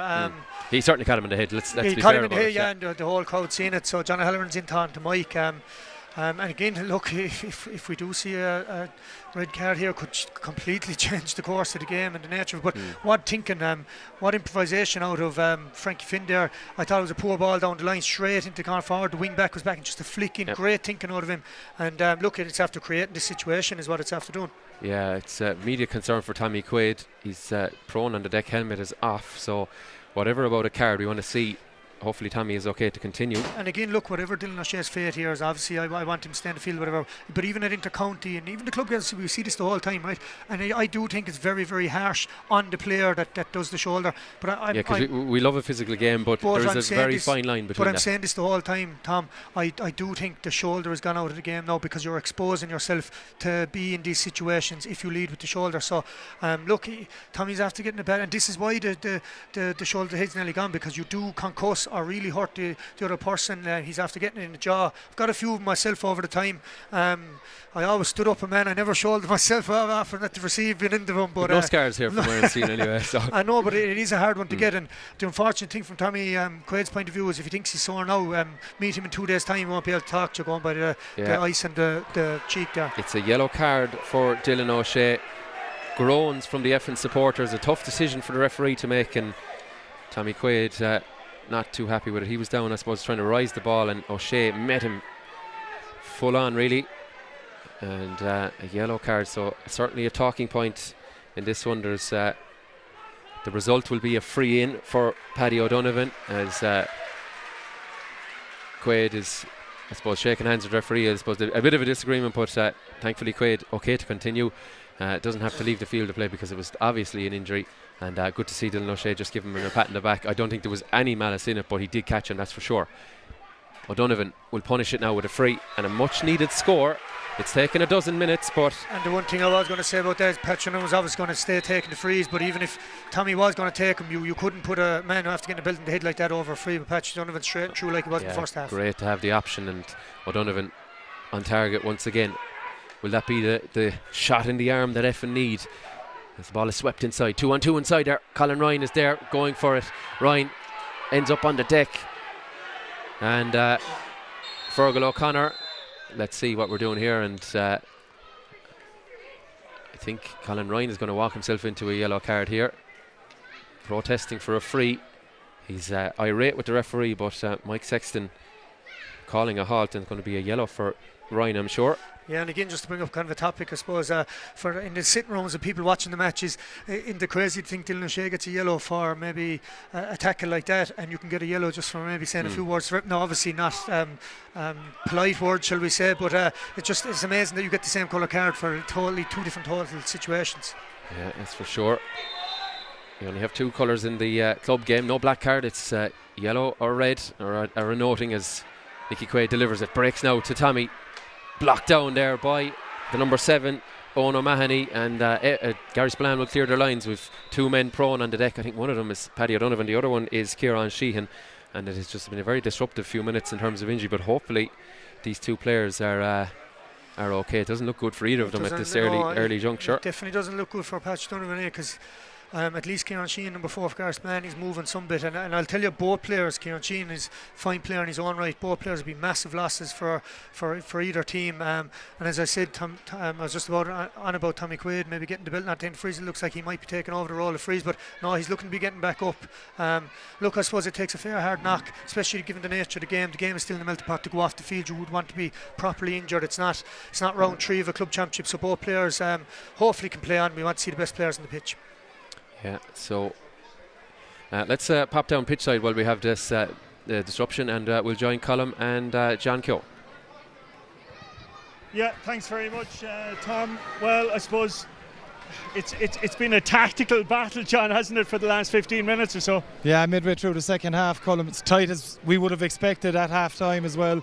Nip and tuck, really, really tense down on the touchline, I've noticed as well. I mean, both managements, we saw that incident there that resulted in a Dylan O'Shea yellow. It's wide open though, and you just get the feeling, Colm, heading into the final quarter, a goal either way could decide this game. And you had a very clear view of that incident in question, John. As far as you're concerned, the yellow card was the right call? Absolutely, yeah, Colm. Tommy Quaid kind of stepped into Dylan O'Shea's challenge. Dylan couldn't really get out of the way either. Mike Sexton getting the right decision there. Another chance goes a begging for Effin, but you can just even feel it in the crowd behind us here in the Mackey stand, Colm. It's getting really tense. Another chance coming now for Effin. OK, let's head back to James, but first to Tom Clancy. Thanks very much, lads. Ewan Dillon intercepts it. Dillon, that was surely a throw. We will play on. Paddy O'Donovan back looking fit again as O'Donovan sweeps it outside to Cillian O'Riordan. O'Riordan from the 45 pushes his man afterwards because he's nailed it. And 2 in a row for them, so it's as we were at half time.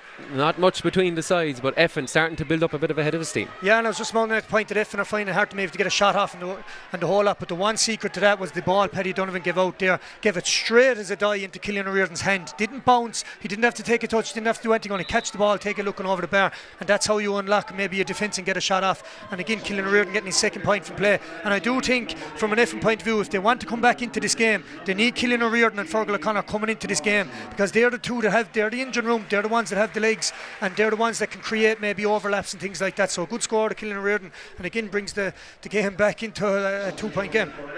So we have a couple of subs there. Rory O'Connor coming in for Effin, and Frankie Hurd, number 15, as he did in the quarterfinal, makes way in around the 3-quarter mark. So number 21 in for Effin, and we had Michael O'Donovan coming in for the midfielder Jamie Morrissey of Garryspillane. So both sides going to their benches on this occasion. Just 2 between them. 14 points plays 12. Those 2 goals proving largely the difference at this juncture. Again, O'Riordan buoyed by that point. He's second of the contest. Gets on it. Swept up the field. Tommy Quaid is there, jostling for it. Frontal charge. No, we will play on. There's no Hurley with Quaid, but he still goes looking for it. He's joined in there by Pierce O'Kelly, and this is now O'Kelly on it. Spoons it out to Aaron Moffat. Moffat in loads of time. Moffat on a solo run. What's he going to do? Moffat still going, bearing down a goal. Moffat met in the middle, will play on. Is a chance of a goal. It's finished at the net, and it's the number 21, Rory O'Connor. The green flag is waved. There's bodies down all over the pitch, and Effin strike the front. And that's exactly what we said in the first half.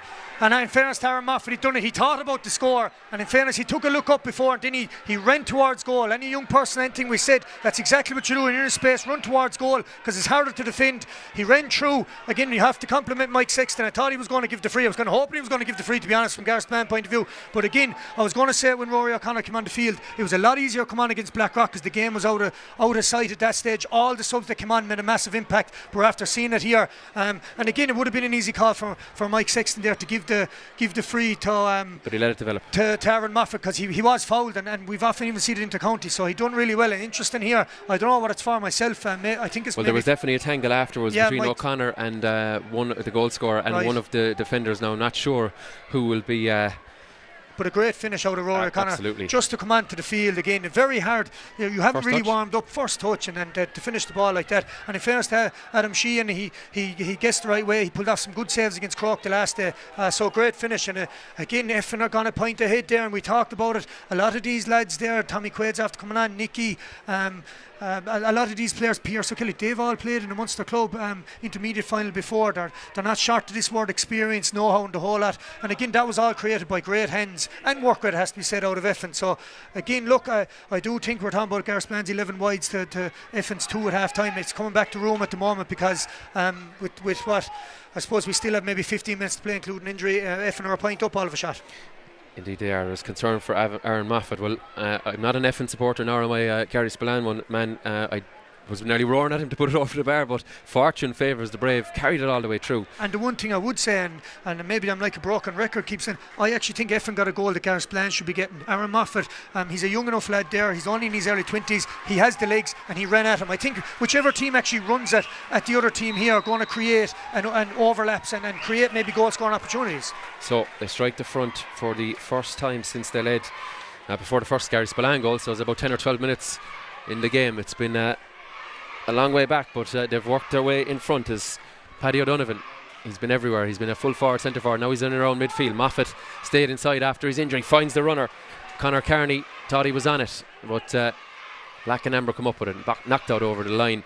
And we have a little chant from the youngsters of Effin beneath. I can hear them there. They're finding their voice, and this is what County Final Day is all about. And again, Conor Carney's another person I forgot to mention there with the experience now. I think Effin will be hoping he gets on a ball or two. I think he's only got one possession in his hand.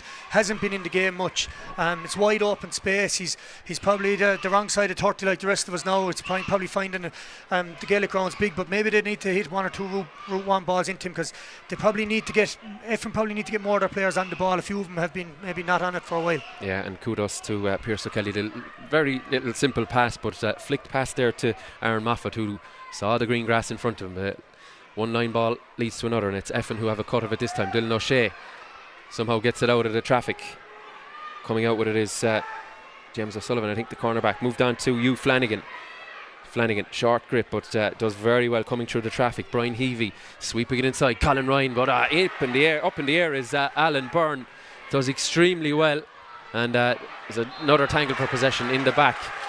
Is the foul by the number 18, the substitute. That's Michael O'Donovan. Alan Byrne, in fairness to Alan Byrne, I've been complimenting Robert Sampson the other side as well. Both number 3s have been very good, but we've seen Alan Byrne doing that at least 4 times now. Ball coming in, not an easy thing for a full back, because he knows he's the last man defence if he drops the ball. And it's been physical between the two of them. It's been physical, yeah. So I don't really like full backs going up for the ball unless they're JJ Delaney, because you usually catch it, and Alan Byrne is kind of assimilating JJ Delaney to that performance. Yeah, JJ Delaney tribute act as just outside his own 45. Nicky Quaid, it's going to go close to the square. Could be a square ball.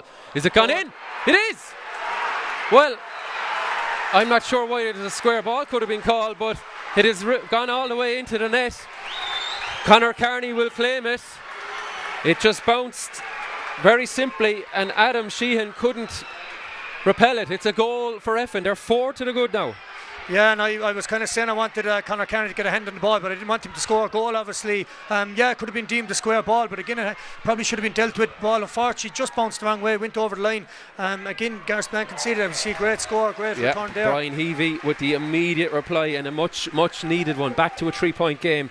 And again, we see maybe the 2 Ryan, Shane Ryan and Keane Ryan coming on here, but again, that is a very, very important score, obviously, to keep the scoreboard ticking over, but it stops Effin's purple patch in terms of score, in terms of possession, everything. They hadn't scored in a while, so that's very important score for Garryspillane. And I do feel that Effin are after upping their work rate. I thought they'd nearly gas out maybe by the nature of them going in at half time, but they're definitely after getting energy from the goals. Yeah, they sure are. 2-2 without reply, but that score from Heavey changes things. Here comes Callum Sheehan with advantage. Sheehan bearing down goal. Sheehan goes for it, flashes it over the bar. Good advantage again from the referee, and Callum Sheehan makes it a quick fire double of white flags for his side.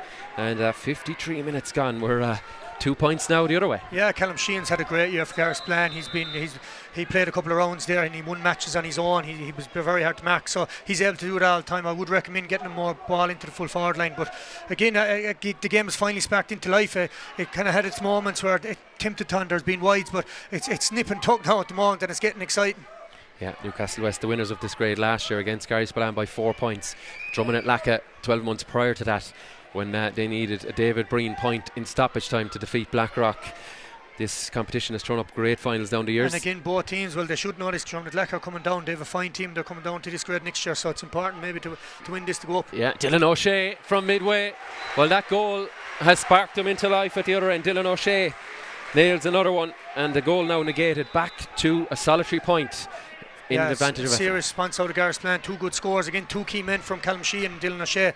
Great leadership there. Dylan O'Shea's got unbelievable striking ability. He can do that day in, day out, and a good score out of Dylan. Yeah, good cornerback play by Kieran Sheehan. The one-handed roll lift under serious pressure, throws it up, and there to disrupt is Conor Carney, but going back where it was James O'Sullivan. Tangles going on all over the pitch off the ball as Ryan Tobin gets on it. Quieter second half for Tobin. Takes on his man. Tobin does well, but met by the challenge of Sean Canning. Every ball crucial. Nicky Quaid flicks it out for himself. Quaid, head up, hand pass. Is going to be a bit of a collision here. Oh, lovely little flick, lovely pick by Ewan Dillon. Wins the fray. There's black and amber everywhere, but the green and white jersey comes up with it. And now it's brought forward as well. What a chop into the hand. Yeah, no, it was a great read out of Nicky Quaid to get the tackle straight in front of us here, right in front of the commentary area straight away. He'd been disappointed with the hand pass. I don't think he knew Dylan was there. But as you said, Ewan Dillon has done a couple of unbelievable, maybe Keane Lynch style things there. But look, that was a great momentum swing. You hear the crowd down here roaring for it. But again, you have to be disappointed from Garryspillane point of view. The discipline. This is the second time where they've had a ball moved in. I think. I don't know, is Patrick Dunn going to take it from D, or is he moving him back to the 45? But either way, he's after making the free a lot easier. Somebody's after giving out to him, and to be fair, I think Ewan Dillon was fouled as well, and it was great turnover. And sometimes them kind of moments are as good as a goal, because it was a ball that maybe a scoring opportunity for Patrick Dunn that probably was invented by work rate. So O'Donovan, as you see, dispatches it over the bar. 5 minutes of regulation as Garryspillane go to their bench. Shane Ryan, the number 19, has been introduced. Didn't quite catch who has made Colin way. Ryan's gone off, and Shane Ryan, as was said at half time there, got 6 points in play in the group stages off Nicky Quaid playing centre forward. So they want to keep an eye on him. He's a man. A great catch out of Michael Donovan there. Yeah, Donovan's first real involvement on possession, takes on his man, but met by Nicky Quaid. No time at all, and there's a free eventually coming. Effin had done what they thought was plenty right, but eventually someone just with a bit of a pull or a bit of an arm across the shoulder concedes the free. Yeah, again, look, the game's going to be scrappy again. I was kind of hoping the Garryspillane would come out in the second half, a bit like Castletownbellygrand did yesterday. They'd use the width, use the space. They haven't for legs, but they're playing into Effin's hands. They're probably lucky enough to get the free there, and Quaid's a bit disappointed. Hand passing inside a telephone box kind of a thing. Lucky that the ball wasn't intercepted, but it results in a free for you Flanagan, as you'd imagine. He'd tip over, and again, there's probably 3-4 minutes of injury time here with 7 minutes to go, only a point, and it's anyone's game. So Flanagan has a go and has nailed it. No surprise there. Back to a 1 point game. A reminder, if we are level at the final whistle, we will be going to extra time, and if we're level beyond that, well, we will have penalties shootout to sort this one, so you could not rule that out at this juncture. 4 minutes of regulation to go. We will have a considerable chunk of stoppage time, you would feel, as Pierce O'Kelly fights for it. There with him is James O'Sullivan. Breaks up to Quaid, Tommy Quaid that is. Does well, spoons it off to the man on the shoulder, Pierce O'Kelly, knocking it inside for Conor Carney. He'll win the race. Can he get it into his paw? Ball breaking through. Fergal O'Connor, one-handed pick. O'Connor still going. Effin looking for something, nothing doing. And O'Connor tries to roll lift it inside there. Quaid on it. Quaid, oh! Left-handed save. Didn't even get a hurley to it. Brilliant from Adam Sheehan. Talk about reflexes. Talk about keeping your eye on the ball. That could have been curtains for Garryspillane, but great save. Tommy Quaid has made some difference in this game. He's been very active. He's moving like a young fella there. And, fair play to him. He's moving extremely well. You see the Kelly coming on there for Effin at the moment. But I think Adam Sheehan, if you're going to blame him maybe for the goal that went in, he made up for it there. An unbelievable save. As you said, improvisation. He knew he wasn't going to get the hurley over there quick enough to put out the hand. Great save out of Sheehan. As I said, he done it in the semi-final as well. He pulled off 2 unbelievable saves. Again, another scoring opportunity there for Effin, and all created by unbelievable work rate. As I said, I felt Cillian O'Riordan and Fergal O'Connor had to come into this game, and they have. Fergal O'Connor showed great work right there, as we see Pierce O'Kelly going off for Enda Kelly, number 19. Yeah, Pierce O'Kelly was involved in that move as Enda Kelly replaces him. High fives all around. A fielder within touching distance of senior hurling for 2026. The 65 from Patrick O'Donovan could help that cause. Has he got it right? I think he has. Indeed he does, and it's a crucial score. A 2-point game again. And that was no easy free in fairness, Patrick O'Donovan. He's a very assured free taker. Again, they're the hardest ones ever to take. The one in the county finals got 2 points up 6-5, and he hit it as straight as if it was the first one of the game, in fairness to him. Yeah, practice makes permanent as the ball goes back now. Nicky Quaid to dare to tidy it up for Effin. And again, there's that little spoon kind of pass out to O'Donovan. He's decided to come back after taking that 65. No hurley inside there is Cillian O'Riordan. He goes searching for it anyway, but back there on the cover is James O'Sullivan. O'Sullivan does well, but he's had his pocket picked by Rory O'Connor. They work it across to Quaid. Tommy Quaid has put it off target. Well, out of character and off target, but again, the opportunities are coming for Effin. Yeah, and again, the one thing I like about Effin is they're very clever. They're on about this experience to all that. Patrick O'Donovan took the free. Most free takers probably zone out after scoring. No, he went back the field. Clever enough. Nicky Quaid wins the ball. I don't think they've dealt with Nicky all game, and he just pops it out. And again, they've 2 men inside, so Cillian O'Riordan looks to be set up there. Good puck out there by Adam Sheehan to John English. At the second attempt, he gets it off. John English goes for it. English though met by the Effin men and loses it. Looks to be 3 or 4 there on the break as Fergal O'Connor gets it, knocks it up the line, and you can clearly see Cillian O'Riordan operating close to goal. O'Riordan from the sideline. What's he done with it? I don't think he's brought that in. No, he hasn't. He's wayward with it, but their ball at the right end if you're from Effin. What did I see there? Sorry, was it 5 minutes? 5 minutes of injury time, yeah. And again, Effin being a small little bit wasteful now. We said about Garryspillane in the first half. Again, Cillian O'Riordan at time maybe to give the ball back out to a man in a better position, or maybe, as we said, Aaron Moffat was going towards goal. He didn't do it, so Effin could have got the last 2 scores of the game, Tommy Quaid and Cillian O'Riordan's wides. But again, every time they get the ball up into the full forward line now, it's an Effin man winning. A total contrast to maybe 50 minutes of this game. Effin look like they're dangerous every time they go on attack now. So, roll lifted after the throw, and Effin have it. Spilled out here to Sean Canning. Possession. So vital. Nicky Quaid does well. Probably half looking for a free there. Quaid under pressure shortens the grip and trips as he delivers it, but it's in where they want it. Cillian O'Riordan wins it out in front. Here's Tommy Quaid. He'll surely take a point here. Quaid met by Dylan O'Shea. That was a fair shoulder, says the referee. O'Shea now is down. He's in agony. His right leg is in trouble, but crucially James O'Sullivan and Garryspillane have it. They're trying to work it out. They're going to need a point. There is time for 2, definitely. They're going to need to get it up the other end. They haven't been up there in a while. Declan Heavey knocks it up there, looking for John English. Winning the race though, behind him is Callum Sheehan. Ball knocked out over the line. A line ball. I think it's going in favour of Garryspillane. In fact, he's giving it to Effin, yeah. He's giving it to Effin, yeah. And again, look, from a Garryspillane point of view, I'm actually kind of very happy, but Effin have had 3 scoring opportunities there. We've been on about experience in the whole lot. I know maybe last ditch Effin has been very good out Garryspillane, but knock it over the bar. My God, out of the 3 scores, they've no return out of it. Now they're still 2 points up because they've actually won all the possession, the whole lot, but they could actually be the team out of sight now, out of nowhere. They could have been 5 points up. Yeah. I don't think this. It's to play on. Yeah, we're back underway as Owen O'Mahony gets on it. 2 points, the most dangerous lead really in GA. Kieran Sheehan from midway. It's neither a delivery nor a shot really, and Ryan O'Neill will tidy up the pieces. Just arrows it up the middle, but back there is the number 7, Owen O'Mahony, trying to punish that poor and slack delivery. It's gone over. We have a 1-point game here at the TUS Gaelic Grounds. Yeah, look, I wouldn't say downfall, but Effin have orchestrated their own maybe making this hard for themselves in the last couple of minutes. There's still 4 minutes left. Dylan is still receiving attention. Mike Sexton's kind of saying it's injury time, how much extra can I play? So I think he wants the kind of game to go on. He's stopping the clock, so he's going to give him. So this is probably going to go into 66, 67 minutes. Great, I suppose, leadership shown by O'Mahony there to hit the ball there from range. They needed a score. Garryspillane look like the team, they're all over the place at the moment. Effin look more settled, but still only 1 point game. Ball just kept in, and now it goes out over line, so it's going to be Garryspillane ball to try and clear their lines. There's a sub beneath us as well as Robard O'Donovan, the number 17. He's coming in for Dylan O'Shea, who shipped a heavy blow. I don't know, is it a cramp or did he twist an ankle, but his day is done. That's for sure. Off he goes, and we have a sub for Effin as well.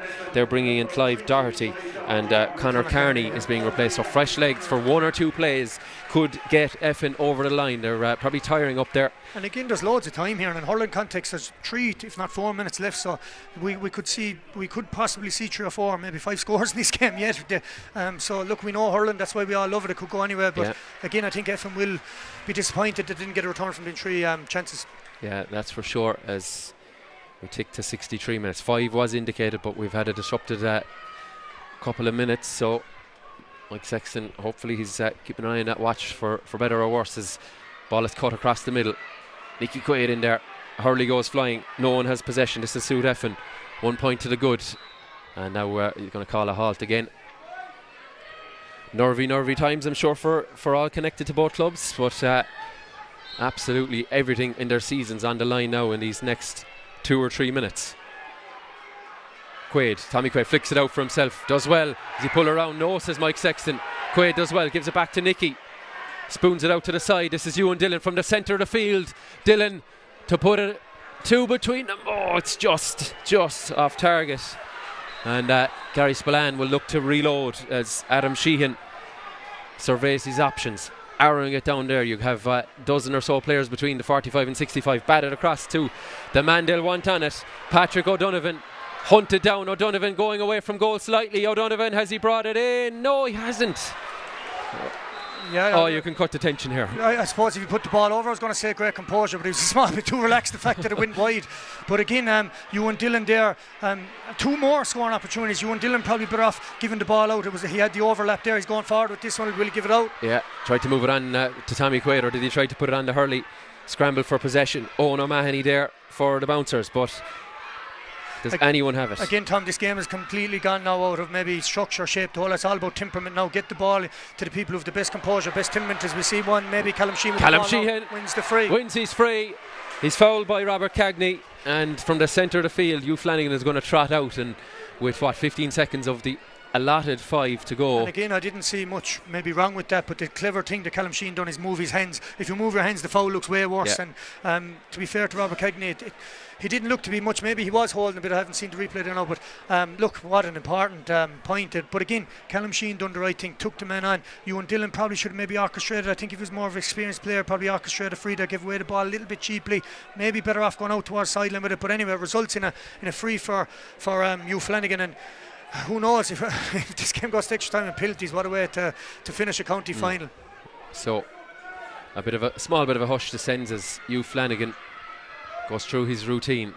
A couple of players you could see hunched down beneath him from the middle of the field. Flanagan, where has he done what he's done? But he's nailed it. Hugh Flanagan. Well, you can't put an old head on young shoulders, but he shows all about it there as he's nailed it. Yeah, but both free takers all day have been unbelievable. I don't think either one of them have missed one. Maybe I think you might have missed one. He missed the 65 in the early piece. But again, the pressure of that, and to put it over the bar there. But again, look, over the years, I think a big change. The game evolves the whole time. Free takers now at any level of club even are brilliant. As we see the game ending at a draw, so it's going to extra time. Yeah, 20 points apiece, 2-14 apiece. Well, Hugh Flanagan, I tip my hat to you, because he's a very, very young player. He's a very good free taker, but it took absolute nerves of steel there for him to nail that one, and it forces extra time. Colin Ryan did come on late in the piece there, reintroduced, but the sides will go back to the dressing rooms and reset ahead of extra time.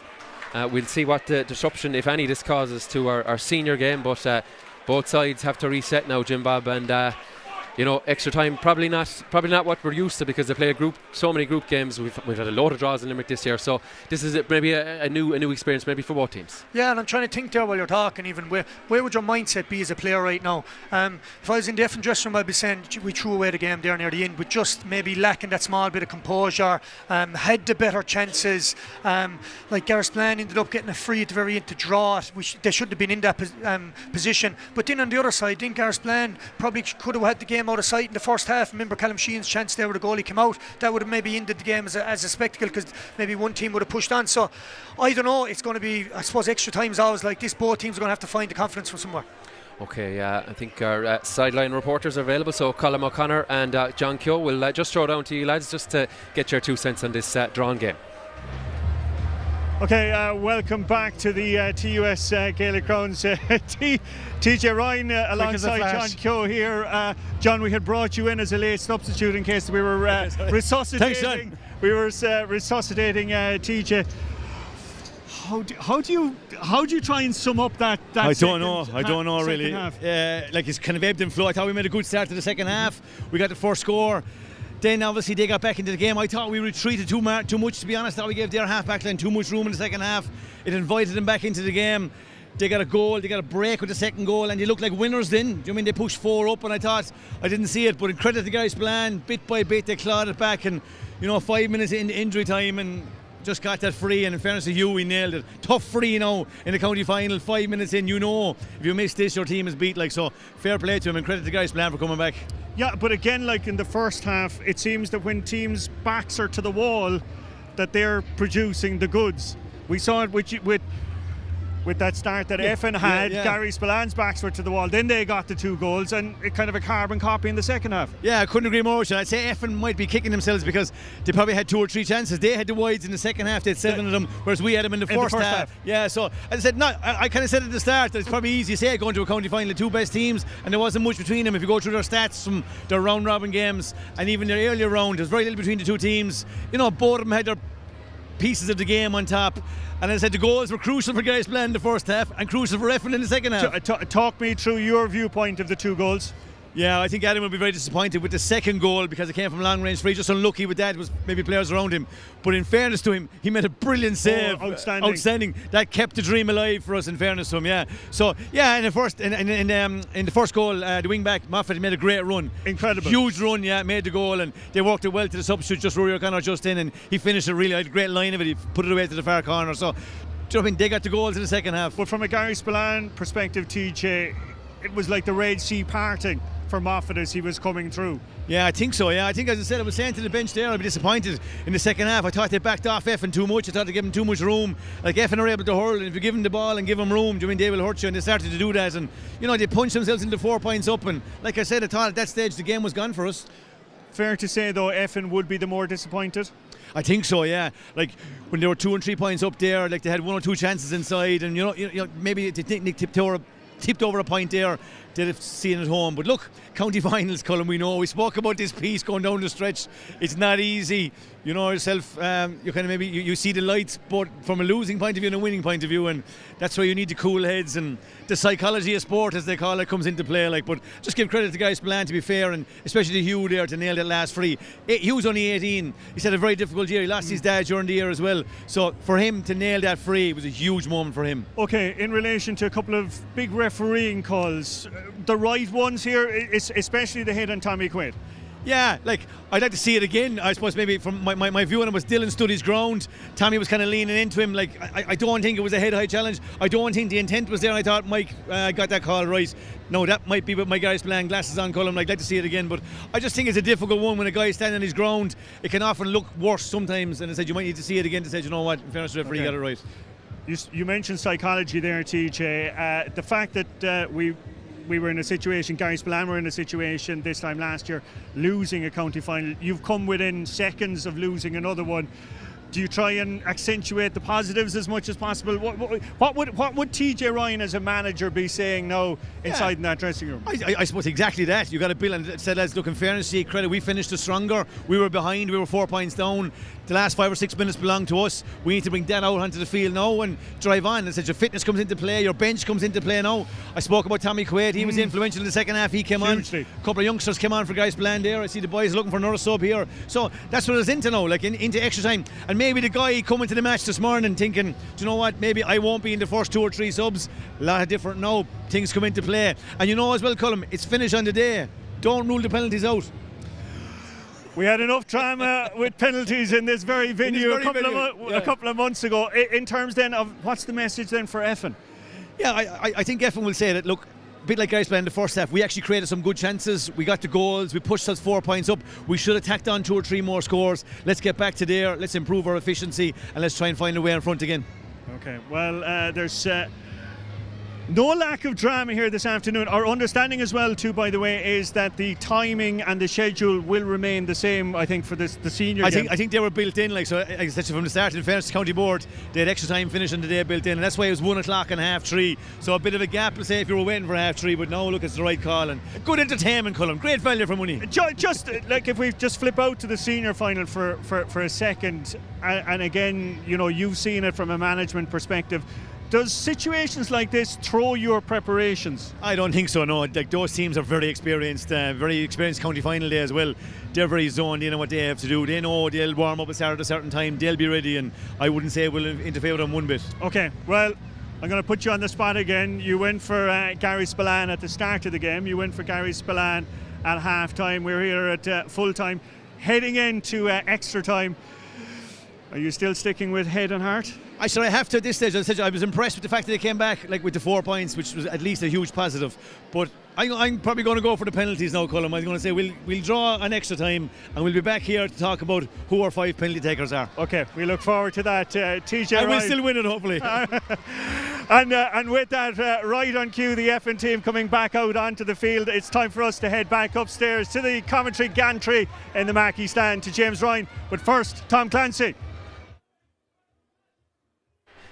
So the sides are back out, and we're trying to spot any changes. I know Effin had used 4 subs, as indeed had Garryspillane, to finish that piece, but it is a new game.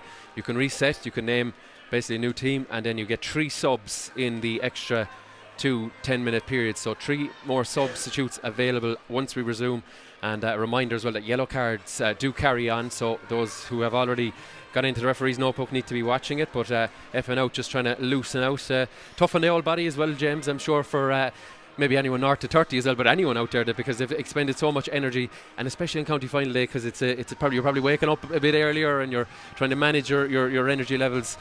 It's going to be a battle of wills here, and fitness as well as this goes on. Yeah, look, and this isn't even into county either, where, like, look, your basic club player, he prepares, every game is 60 minutes. There's no extra time in the group stages, maybe a semi-final, which they rarely go to, so their bodies are conditioned for the 60 minutes, so it's kind of mind over matter now at this stage. But I do actually think it, and I want to say it before it ever does go to penalties, in case Garryspillane lose the penalties like Limerick did, and everyone thinks I don't like penalties because Limerick didn't win. I think it is a desperate way to finish a county final.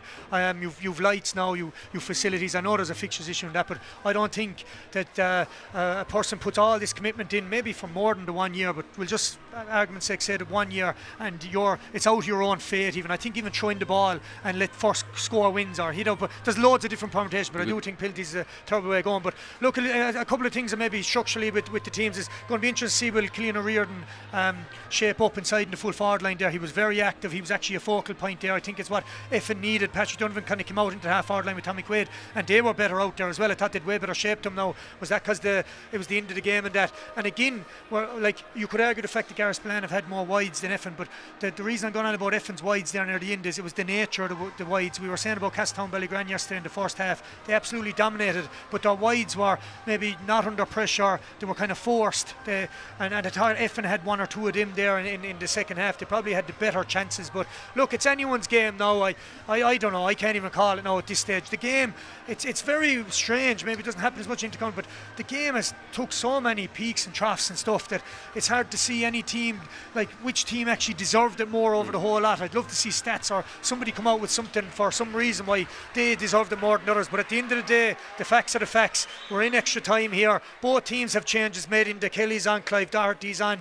Tommy Quaid obviously was a massive change for Effin there in the second half, and obviously from Garryspillane point of view we have Cian Ryan on, Michael Donovan, Shane Ryan, so there's changes all over the place. Teams have maybe changed up their shape and structure a bit, and to be honest, I whatever about the body's been tired and that, I do think the tactics and all that kind of go out the window to a certain point. You obviously have to play it to a shape, but I think it's just a free for all in extra time, and hopefully you can make the better decisions, get the ball up the field, win more puck outs, all the basic stuff really, and try and maybe power on and win the game. Now more often than not, the game going to a draw here, more often than not one team does power on and win it here. Which team it's going to be, I cannot call it. Yeah, okay. Well, plenty to think about over the next 20 minutes. 2 10-minute periods. We've a delay. I think we're probably waiting for team sheets. That's the formality that clubs must submit a new team sheet to the referee. But we're just and it's even a funny nature to Tom, like from a player's point of view, like we went off at the start and they were kind of edging towards and hitting each other before the try. Now they're all in our own going, what's going on here? So where are you going for a pint tonight? You basically kind of that attitude. There's Declan Heavey there is talking with you and Dylan in midfield, so it's got a complete different dynamic to it. And again, all this weakens the mind. You have to have a strong mindset here. Your body's tired and the whole lot. You'll be kind of saying, oh, I'm tired. It's all about the strongest mindset. I'm here in the county final, I've worked for this. You have to have positive thoughts, and whichever team has more of them, more leadership, whatever the word is going to come out on top here in extra time. Yeah, Cian Ryan, the number 20, who came on for Garryspillane with about 3 or 4 minutes to go, he's sat down, so I think they've maybe changed things ever so slightly. We'll do our best to pick it up, but paperwork being sorted beneath there between Owen Ryan and the match referee That's Mike a funny Sexton. one about Cian Ryan, because 3 or 4 minutes. Jamie Morrissey didn't was a sub at the end. He didn't come out running with him, so they must have made a late change there. Yeah, I see Jamie Morrissey is in the centre of the field at number 8. You see him right in the centre spot there as well. But paperwork being catered for. A reminder that at 3:30 p.m. we will have the senior final throwing in. There's no delay as of yet noted to that one, but let's see. A friend of mine is texting Jim Bob, and just I suppose while we're waiting to resume here, Nicky Quaid to go on goals for penalties, would you rule it out? I rule it out. It's going to be a thing. He's just thinking ahead more than any of us. It's a no-brainer. You're not. Yeah. I'm not going to have an no all-star disrespect to Ryan O'Neill. Like, absolutely not. Do you know what? Ryan O'Neill, then the disappointment about not being in goal, you'd let him take a penalty because of a fine strike of a ball. But I don't even think Ryan O'Neill would have an issue with it. It's either you or the best goalie in the country. I think it's an easy one to swallow, to be honest. Yeah. So toss has taken place. It will be as we were really in the first half. Garryspillane shooting down to our left. Just to answer your question, if we had the option of putting Nicky Quaid in, I'd be saying, Adam, come on over here, we'll give you a rest for the penalty. So it's as simple fair as that. shout. Yeah. No, but good friend of mine, quick to think about that. Always thinking ahead, but there will be plenty to decide things before that. 2 10-minute periods about to resume. So paperwork sorted. Hermitage Green still blaring out here, but we're almost ready to roll as Adam Sheehan trots up to the goals here, and let's see what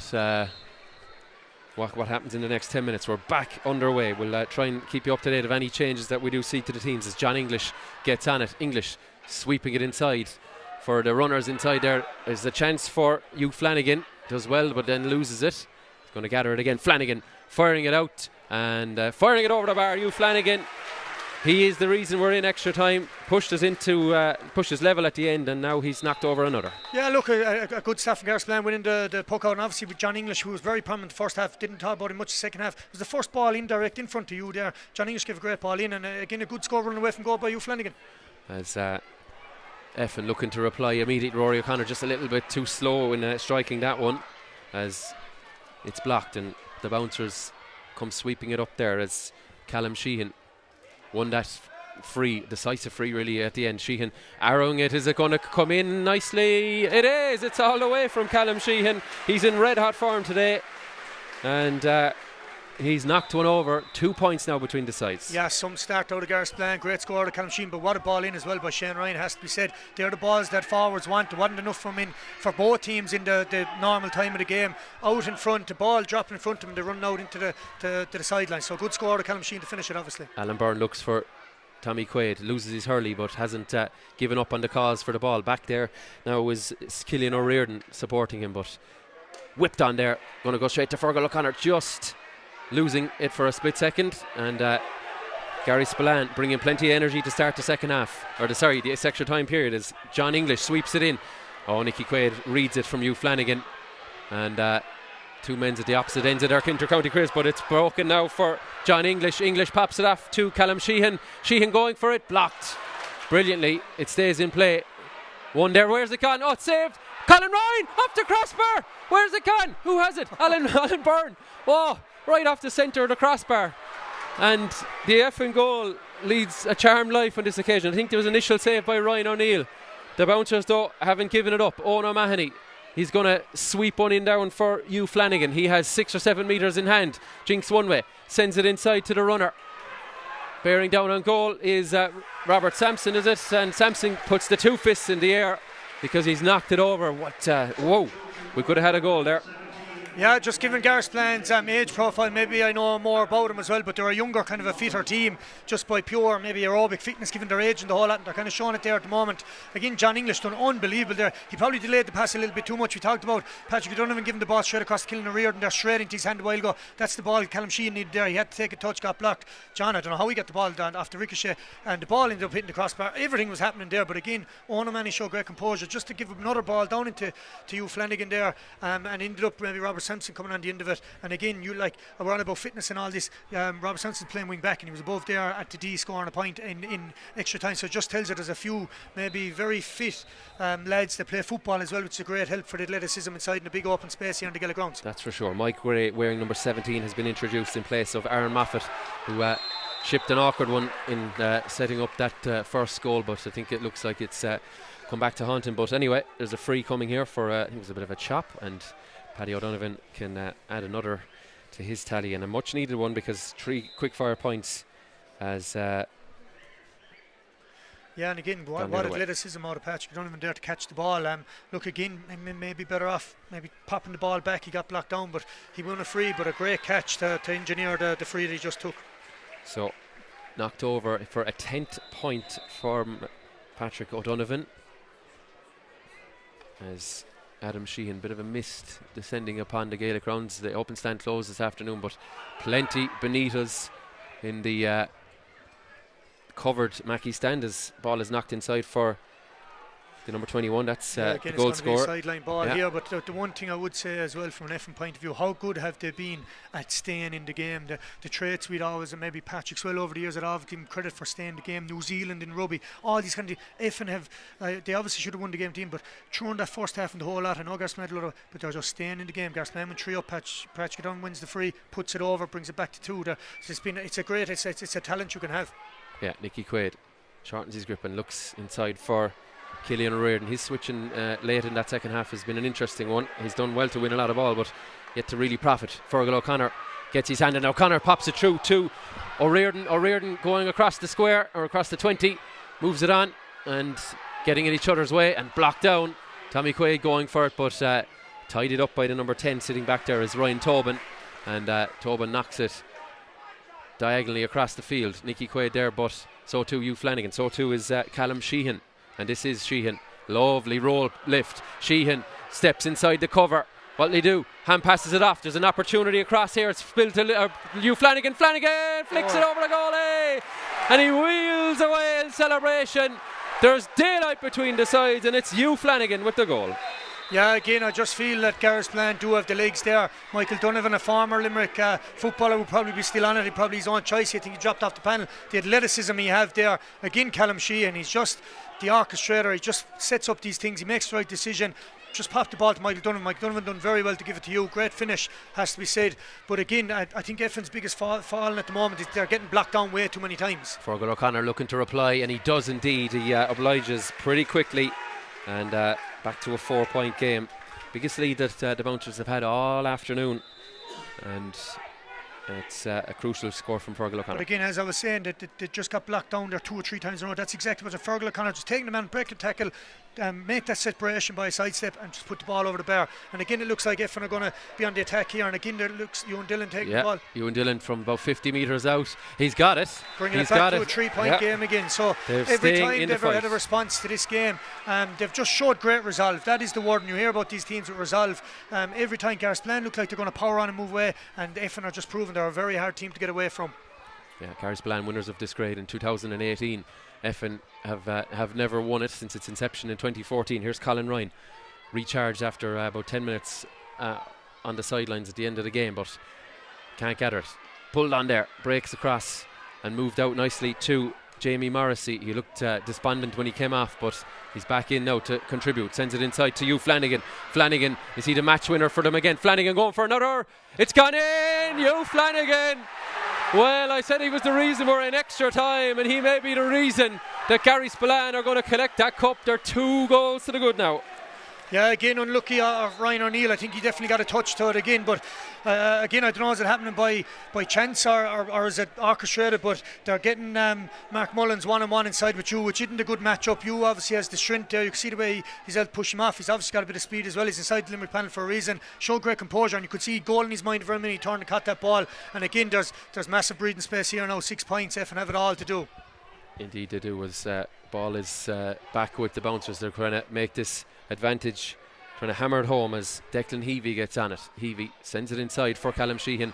Sheehan though can't gather it, and it's gone out for a Lion ball. He kicks the ball away, I think, just to eat up a few seconds of the clock. So we've 8 minutes gone of this opening 10 minutes, and while it's a long way back for Effin, you really wouldn't rule it out. We've had so much drama already this afternoon, and the main event of the Limerick hurling finals weekend still to come between Doon and the PIHC, a repeat of last year's final. That was another nail-biter. It was Adam English who got the winning score on that occasion. Hugh Flanagan, his inter-county teammate, with a couple of goals in extra time, could prove to be the match winner. As Sean Canning lines up the line ball. They're trying to isolate Flanagan inside. I can see Donny Ryan just tell him to go in, and any more service for him. Ball work back to Ewan Dillon. He's been impressive, but can he nail this one?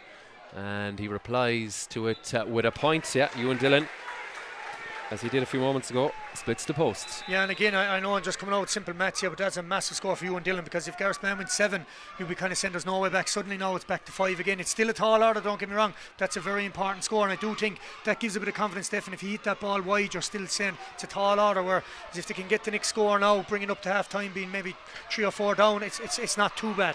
Fergal O'Connor is on it.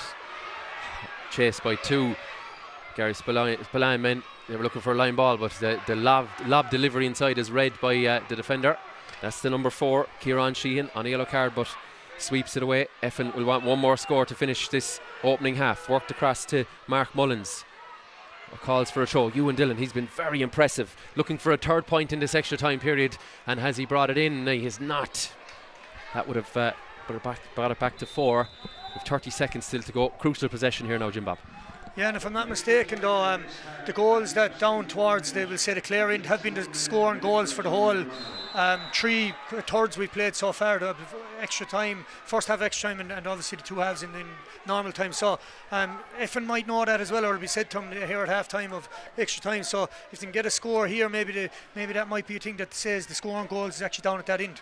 Yeah, Nicky Quaid with the free, sends it inside, fight for possession. Paddy O'Donovan is beneath it, puts his paw onto it, gets it at the second attempt, and O'Donovan, well, come at the hour, come at the man. He leads there by example, and a much needed score, which could be the final 1.5, although we still have another 40 seconds of action. Yeah, and I feel Effin are feeding our scraps a bit. Like, all the momentum has been with Garryspillane this half, but talk about character and resolve and leadership. Effin have it in massive spades here. Again, they're on the break and ball, and they're winning it, and ball's going back up the field again. But so their mindset is by no means we're out of this game. Yeah, and they got their main man on the ball. O'Donovan, a lot of steps, but does okay. Spoons it inside. It's Ewan Dillon, touch into the hand. Good skills from him. Nearly has to sidestep the referee. Sent inside there, gathered by the number 19. That's Enda Kelly. Kelly moves it out to another substitute, Clive Doherty, but he's in a foot race for it, and Doherty met by John English. Picking it up is Ryan Tobin. He liked that winning wing in the first half of the match. It seems like a long time ago now. Callum Sheehan with Nicky Quaid, flicks it away from him. Sheehan bearing down on goal. Rain coming into his face. Sheehan, will he get his heads up? Sheehan jinks one way. Sheehan go for another one. Oh, is he hooked? It is just wide. Just wide. It was good defensive pressure from Effin, and an opportunity to get some sort of a score there is passed up by Garryspillane. Yeah, again, this is going to be one of these games as we see half times coming here. I think both teams are going to say they've missed a lot of opportunities, maybe even in full time to go ahead. Again, that was a missed chance out of Garryspillane. I know they've had the lion's share there on the scoreboard there. They're obviously gone 4 points up here at half time, but again, that was another opportunity just to put the ball over the bar. Maybe the goal, there's always a chance there. Anyone in coach and hurling football will tell you there's a chance of a goal, and next thing close up, the best bet is just to tip it over the bar, and that's probably what Callum should have done there. But anyway, it ends up being 4 points 4 points down, and suddenly there's still a light of hope here for Effin, because they were 6 down. Garryspillane looked to be on top everywhere. They were getting exposed in the back, and suddenly they kind of tightened up. Nicky kind of started coming back into the game there. Ewan Dillon got a good score. Patrick Donovan was popping up with a couple of scores. Suddenly there's only 4 points in it, but the most impressive thing, as I just said there a couple of minutes ago, is most teams there, when they go 6 points down in extra time after fighting for the whole 60 minutes, maybe after feel like they maybe could have won the game at the end, would fall away. They'd kind of give up because your mindset's telling you're tired. Suddenly, I cannot say that about Effin. I have to give them great credit. They're after fighting their way back into a position here, as it looks like Clive Doherty's gone off the field there, and it looks like Conor Kearney's after being replaced there, just going on the nature of body language there. Conor Kearney coming back in the number 14, but both teams in huddles.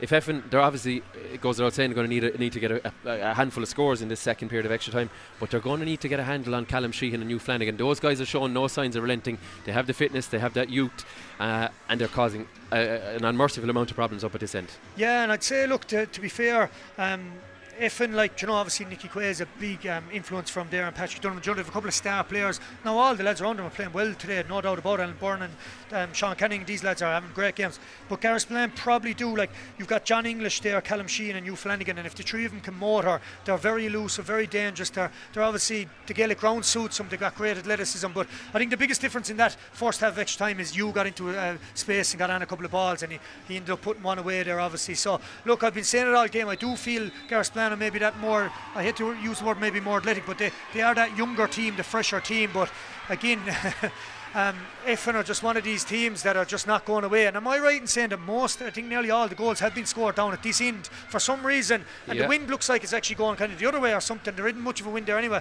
but down at the clear end seems to be the action spot for the whole game. So I don't know, is that in Effin's head? All 6 goals have been done at that end. Yeah, so again, Cillian O'Riordan has gone back into the full forward line, because they did have great they got great merit out of that there in the last 10 minutes of normal time. So Effin have a few changes made as well, so it'll be interesting. Patrick Donovan's inside the full forward line as well with Conor Kearney, so dangerous enough inside there as well. I'd say they might be going route one with a couple of balls and test, because Robert Sampson's gone out of full back as well for Garryspillane. Yeah, would you rule out another green flag or two? Probably not. Mike Sexton throws in the slitter, and it's picked up by Jamie Morrissey. Morrissey with the short grip knocks it inside, looking for his inside line, caused a load of problems in that first half, but out over the end line. And I'd say that could be one of the issues, even the slight wind that's there. Maybe they're overplaying the ball, that ball's going out dead, and maybe at the other end of the field it might have floated up in front of the goalie. It might be a harder ball to defend.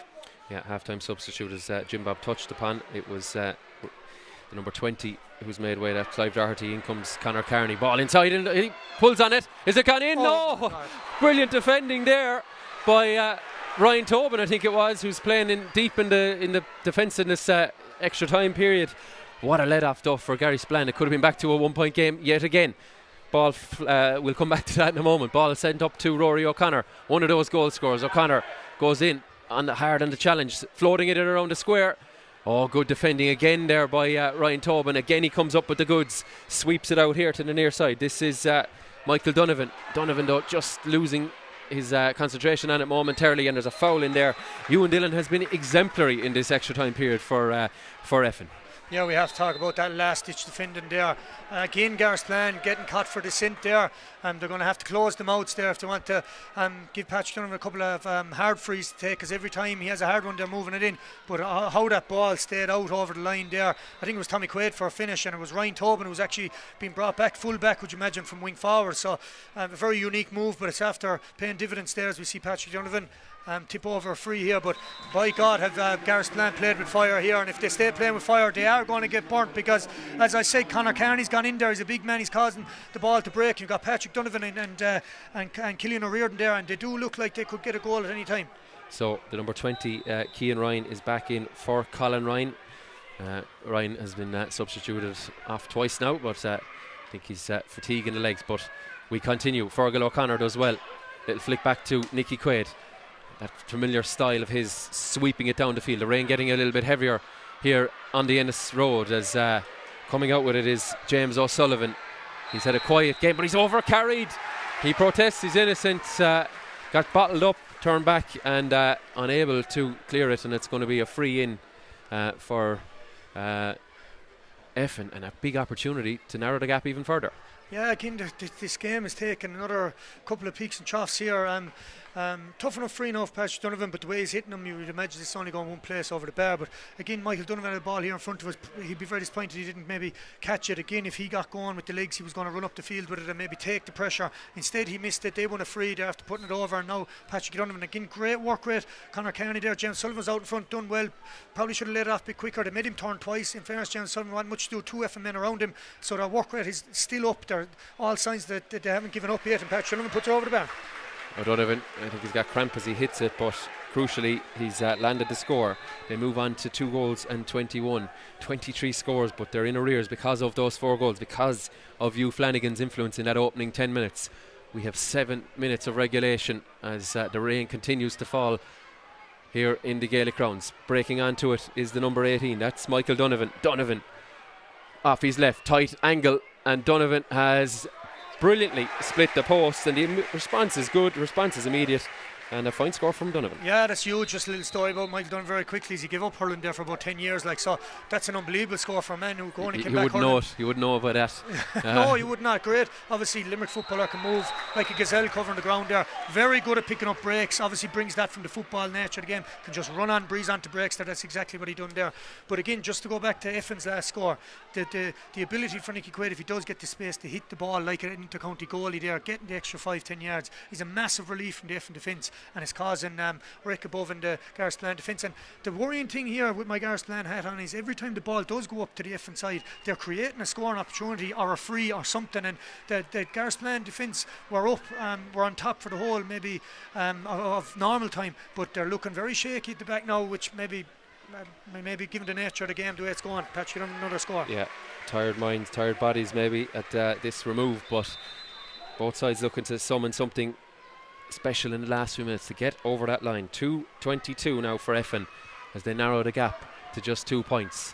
They have to do what Garryspillane did and fight their way back as they sweep the ball up to the number 8, Cillian O'Riordan, operating kind of between the half and the full forward line. As good physical challenge in there. Paddy O'Donovan has pulled up with a bit of a cramp. I'd say they will probably leave him on, but he doesn't have much gas left in the tank as the clearance is a poor one. Sean Canning is there, disrupted by Hugh Flanagan.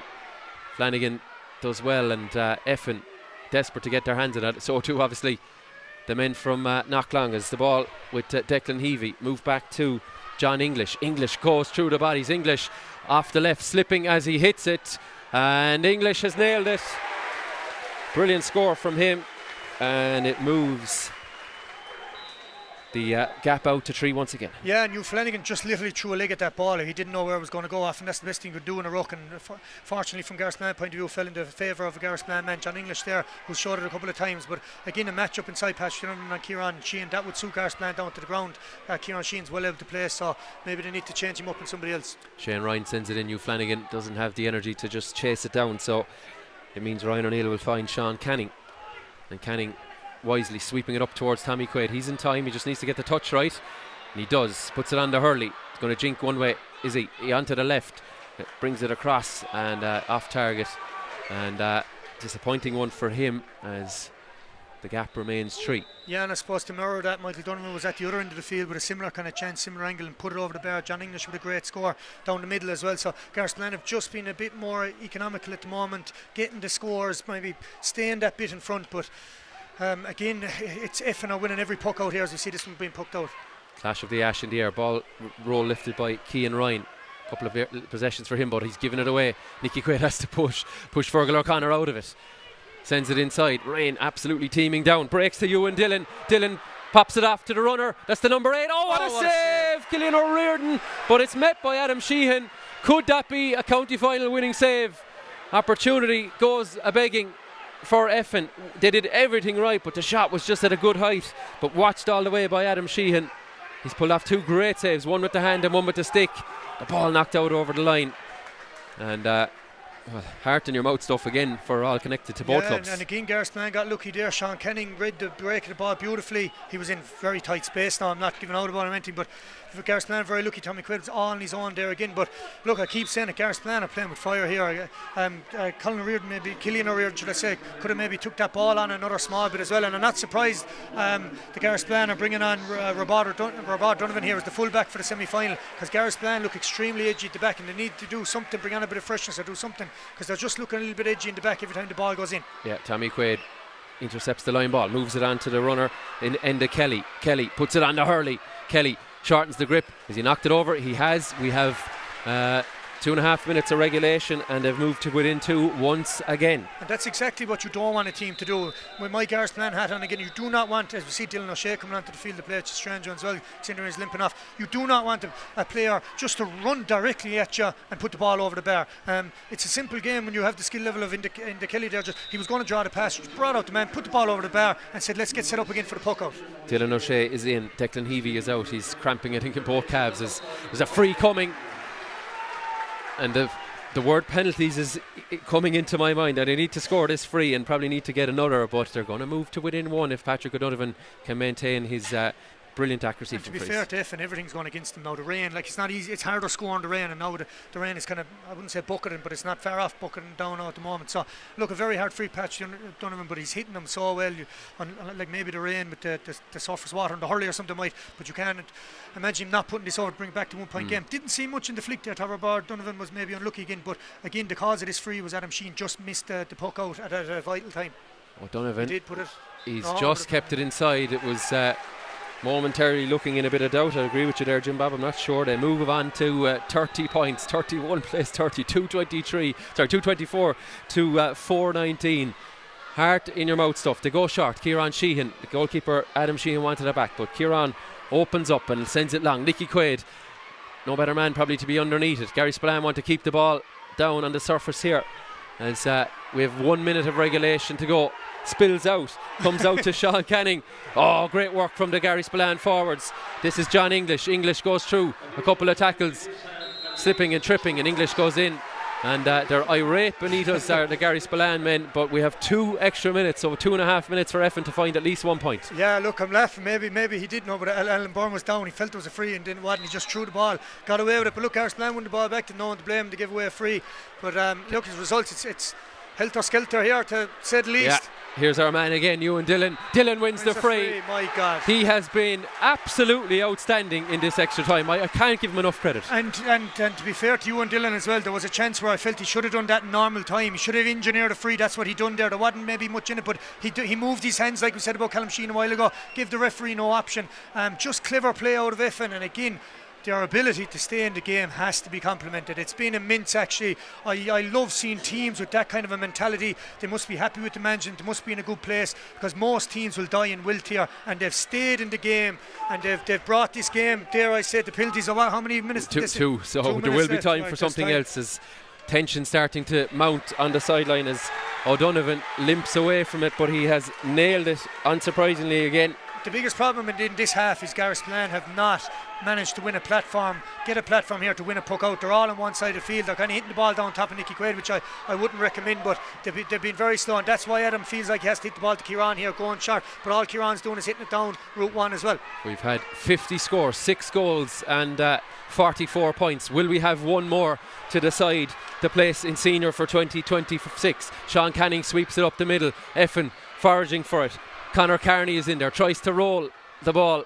Free will be harder, I'm sure, at this juncture. Mike Ray gets on it. Ray tries to come out of the bodies, but the ball like a bar of soap. Dylan O'Shea off the Hurley, hand passes it out. There's a runner.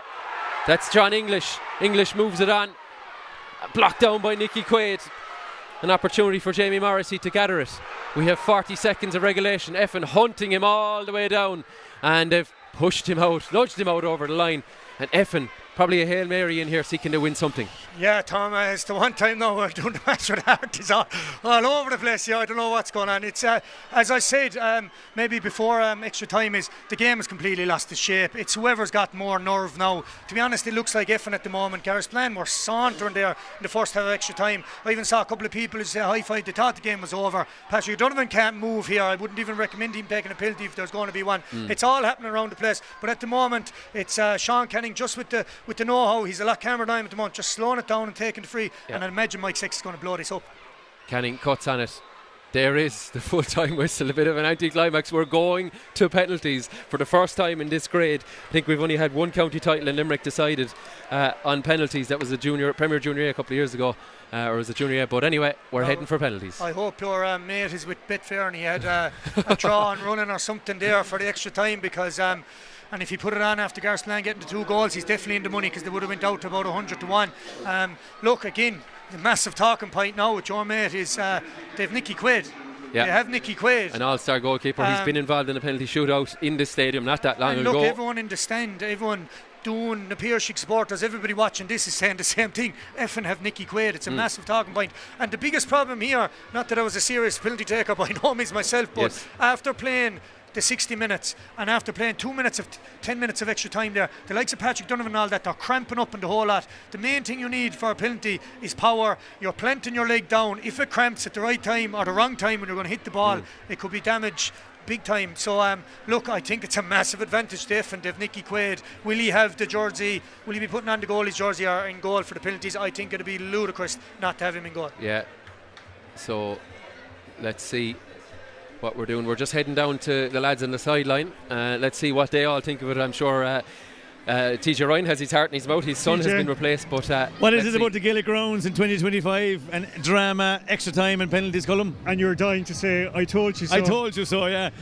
Look, it's not an ideal way to finish a game, but I suppose the extra time finish in the day was well posted in advance. Is extra drama. The crowd looking forward to it. It's probably anyone's game now. The rain has come down, which won't make life easy for the striker. But to go back to the extra time, I thought at half time again that the game was swinging our way. And credit to Effin this time. As I said, both teams, in fairness, all day, when their backs were to the wall, they stood up manfully, like they've done all season, and kind of proved why they should be here. And there's nothing between the two teams.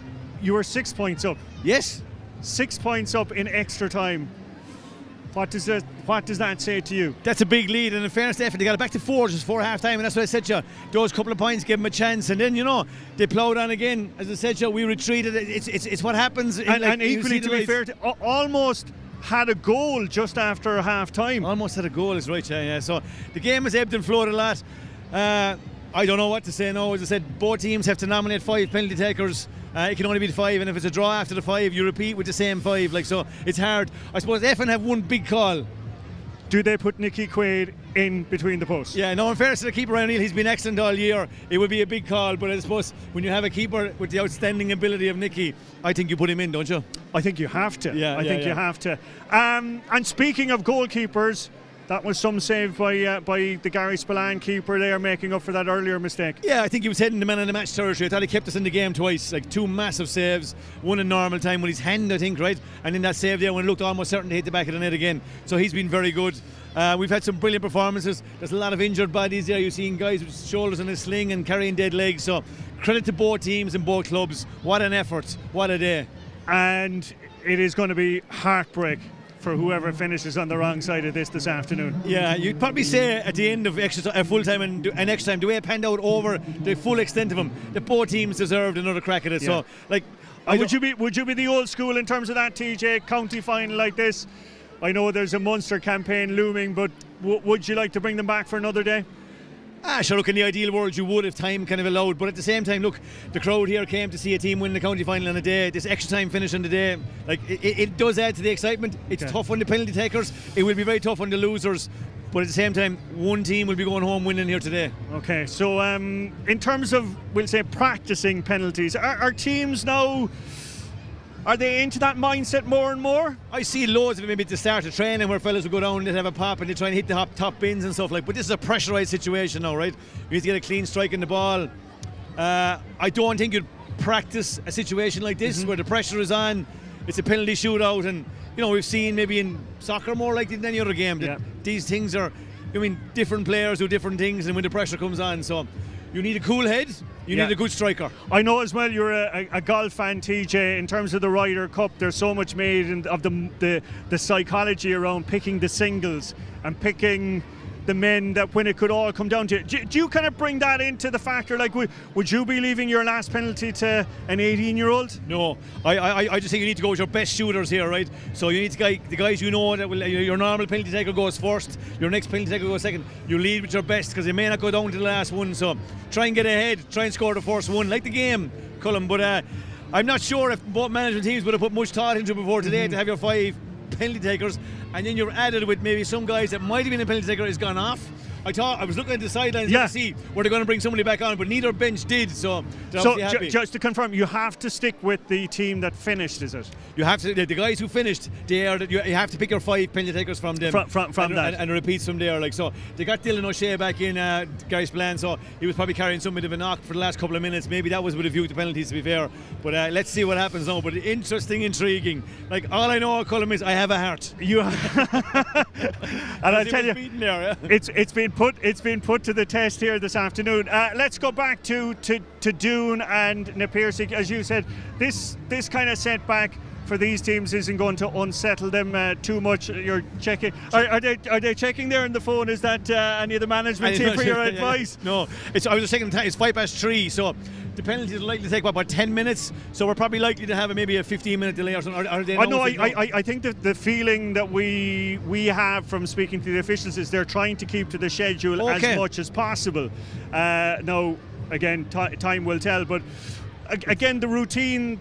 These teams would usually have probably the warm-up done at this stage. What's just explained for people not here, what the facilities are here in the Gaelic grounds? Yeah, we can see down here, like, so the dressing rooms are big in fairness, there's a bit of roomy, but the Doon team are out. They were ready to go, so their schedule would have told them they're probably on the field just after 3 o'clock. They have their routine, their normal warm-up, which they kind of work around. Their S&C guy would have that ran through. Exact same for the PIHC, they're the same at the other end. It's the same for both teams. It's definitely not ideal. The other thing too is, in a modern day sport with things like nutrition and food and fuel, they'd all be ready to go bang on 3:30. So it might delay them a small bit, but look, it is what it is. And as I said, the excitement of penalties here now is going to be huge for a county final. Would you put your hand up? Oh, definitely. Absolutely. Absolutely, yeah. Absolutely, yeah. I'd want to be a taker, and I said you have to take the responsibility. You're kind of hoping that the guys in there are kind of saying, yeah, I want to take one. Why wouldn't you want to take a Cullen? And how much of that as a manager do you put down to your decision versus the fella that's putting the hand up and saying, no, give me the go, TJ? Yeah, I think you'll want guys to want to take them, and then you got to pick 5 from there. Like, you want to pick a guy with a cool head, you want to pick a guy that's a good striker, maybe a guy who's taken penalties before and who knows what he's about, or maybe a guy that's had a good game today. You want all of that. I think a guy that's down on his luck, maybe things not happening for him. I'm not sure you want him to take a penalty. That was the question I was going to ask you. A guy that nailed on at 12:30 today, TJ said if we have a penalty, he's the man. But he's just had one of those days. Do you just have to make that call? They're the big calls in the big moments now. Yeah, such a Hugh Flanagan probably would be Garryspillane's penalty taker. He's on fire. He scored 2 goals in extra time, so I'd be liking to think that he's first up. Paddy Donovan, what did he finish with? 15, 16 points in the game. So I'd imagine he'll be first up. Well, I think the 2 Garryspillane corner forwards anyway are nailed on. But as you said, the big question from an Effin perspective is.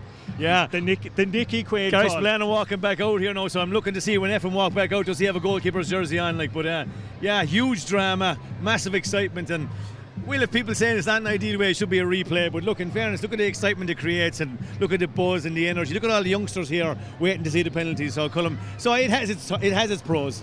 I see a man up there on his mobile phone.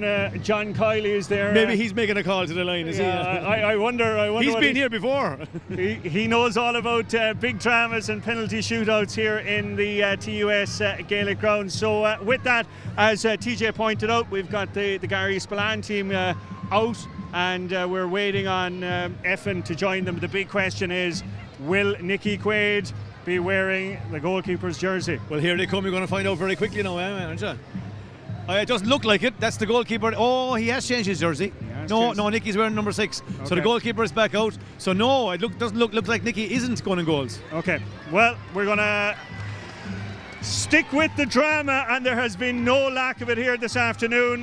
Finally, TJ, I'm going to have to go back to you. You made the call at full time, not ruling out penalties. You got that one right.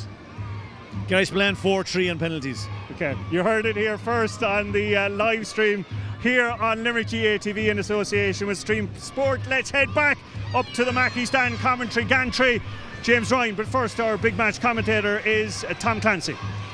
Well, how about that for a prediction? Yeah, 4-3. Well, interestingly, we were all assuming Nicky Quaid would go into goals, Jim Bob, but you know what? Maybe it's a shot in the arm for Ryan O'Neill to say, you know what? Well, we still don't know. Is he not? He's not going into goal. Maybe he could be taking a penalty. Because he could be taking a penalty. Yes. To be honest, you know my view on it. Well, it looks like Ryan O'Neill is taking a penalty. They have 5 out there. I know, but he could be the one taking it. Yeah, no, they have 5. He's taking one anyway. Sorry, so we still don't know who's going into goal. That's true. Yeah, the towels are out. Yeah, so look, just so maybe the viewers know, because they can't see it there off screen there, Nicky Quaid, Patrick O'Donovan, Tommy Quaid, and I can't see who the other, and the goalie obviously, and Fergal O'Connor, I'd say, right? And with Garryspillane in, you've got John English, Hugh Flanagan, Kieran Sheehan, Dylan O'Shea, and Adam Sheehan. Maybe Adam's taken one as well.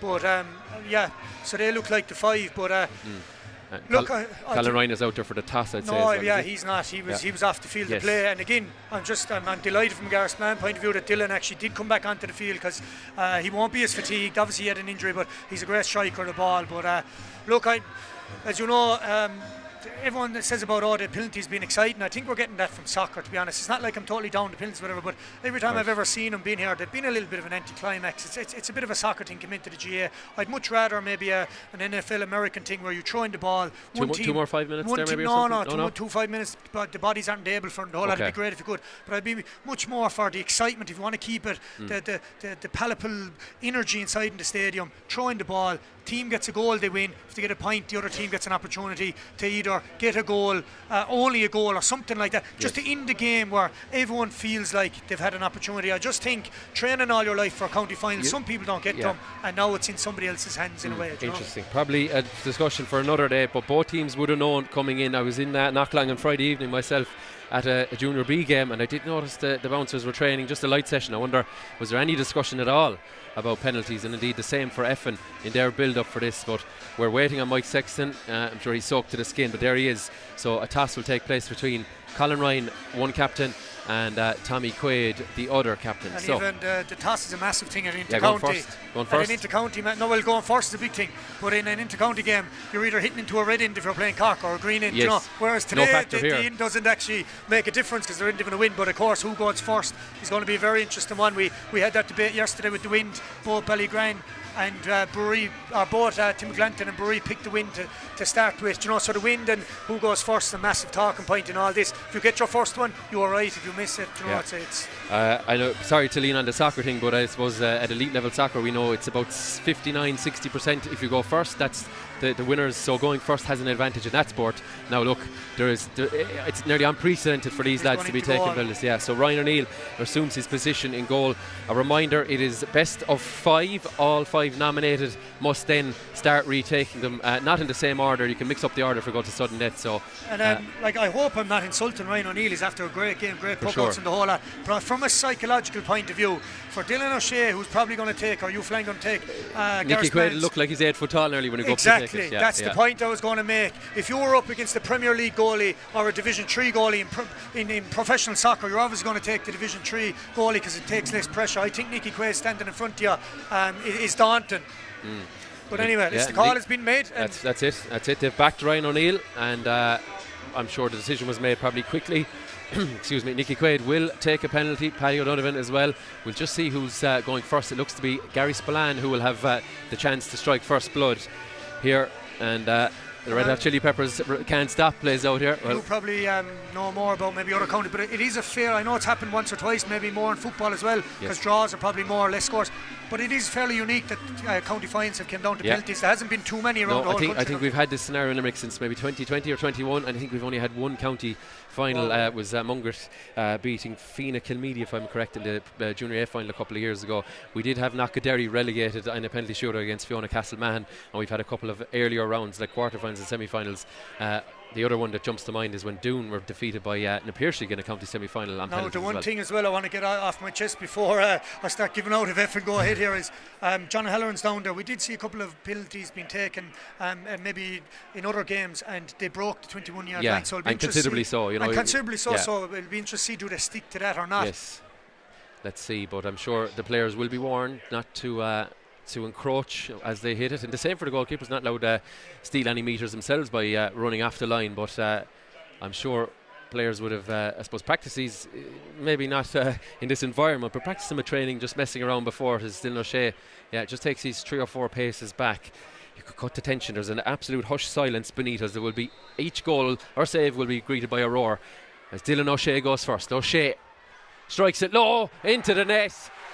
Very little Ryan O'Neill could do about it. He read it correctly, but O'Shea, a bit of a smirk on his way out, gives the bouncers the early advantage. Yeah, I don't know, is it nerves or what? I'm not seeing things right, but I thought he saved the ball. The ball actually hit the very bottom of the goal, I'm presuming, and bounced back out because he dived the right way. Wasn't exactly all in the corner now, so it was savable for Ryan O'Neill, but Dylan just got ahead enough on it. Garryspillane, I think, not happy with the use of the ball here, but anyway, it's going to be hit by O'Donovan. Saved! The trajectory was read by Adam Sheehan early, and Sheehan gets the first save of this penalty shootout. Advantage for Garryspillane. Yeah, again, we see you Flanagan coming up now. A great striker of the ball as well.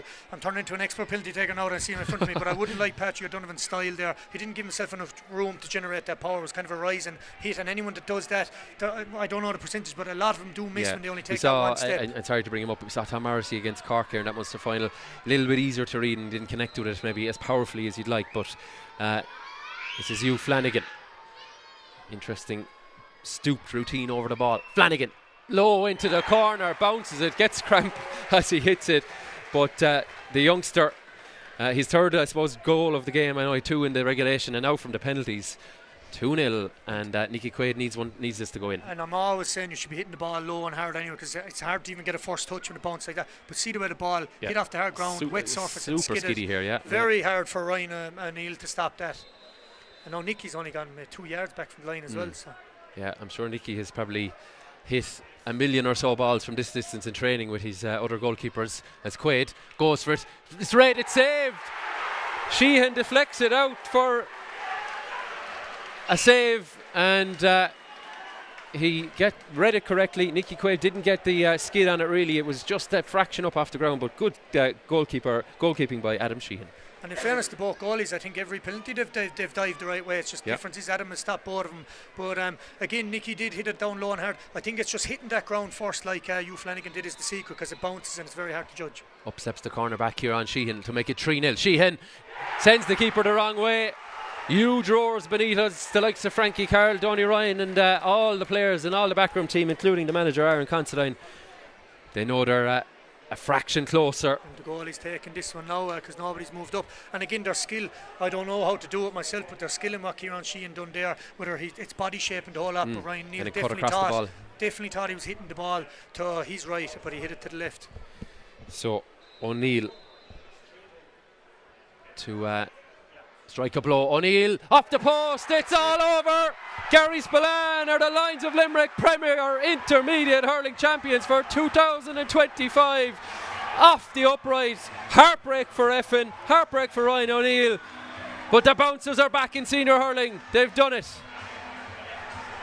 Yeah, look, I thought it was crazy not to have Nicky in goal, but anyway, that's neither here nor there. I thought he should have been playing the role that Ryan O'Neill did, coming out, taking that third free and being inside in goal. Heartbreak for Effin, horrible way to lose. I think both teams, whichever team won, would have been very disappointed that they didn't get over the line in normal time. Effin will be absolutely kicking themselves. I know they probably don't want to hear it, but they had the better chance after full time. Garryspillane, it's kind of, they kind of cruised into the semi-final spots of this. They won the first 4 games and they've kind of been chugging away. They need to improve a bit for the Munster club. They're just not flowing as well as they know they can. The players are even saying this to me myself when we're talking about it, but again, look, a win is a win. They've crawled over the line and they've won it by inches, centimetres today. So look, it's Garryspillane's day, and heartbreak for Effin. Yeah, heartbreak for Effin. And in fairness to Jim Bob, I know you're Garryspillane leaning, but in fairness, you did call it from an early juncture that you weren't happy with penalties. But look, that's what we have. Effin have been defeated. 3 of their shots, 2 saves, 1 off the upright, but is the winning scores for Garryspillane that sees them return to senior.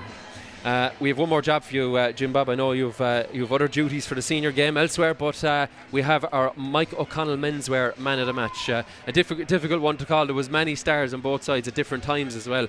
The game ebbed and flows, performances ebbed and flows. I suppose who are the leading contenders in your view? Yeah, look, just to say about Effin there, you have to You have to say Nicky Quaid was outstanding. Killian O'Rear and Fergal Connor, both in and out of the game, but both very, very good. Patrick Donovan had his moments as well, obviously. But from a Garryspillane point of view, look, you have to mention Adam Sheehan there. He's the hero of the day, really, after the penalties. Pulled off some serious saves as well. Got man of the match the last day. But Dylan played very well, but had to go off as well. But you obviously came up with the goals there in the extra time. But I think Callum Sheehan throughout the whole game was outstanding. I think he was our threat. Maybe I'm being biased because I've seen him a couple of other games as well, and he's been brilliant.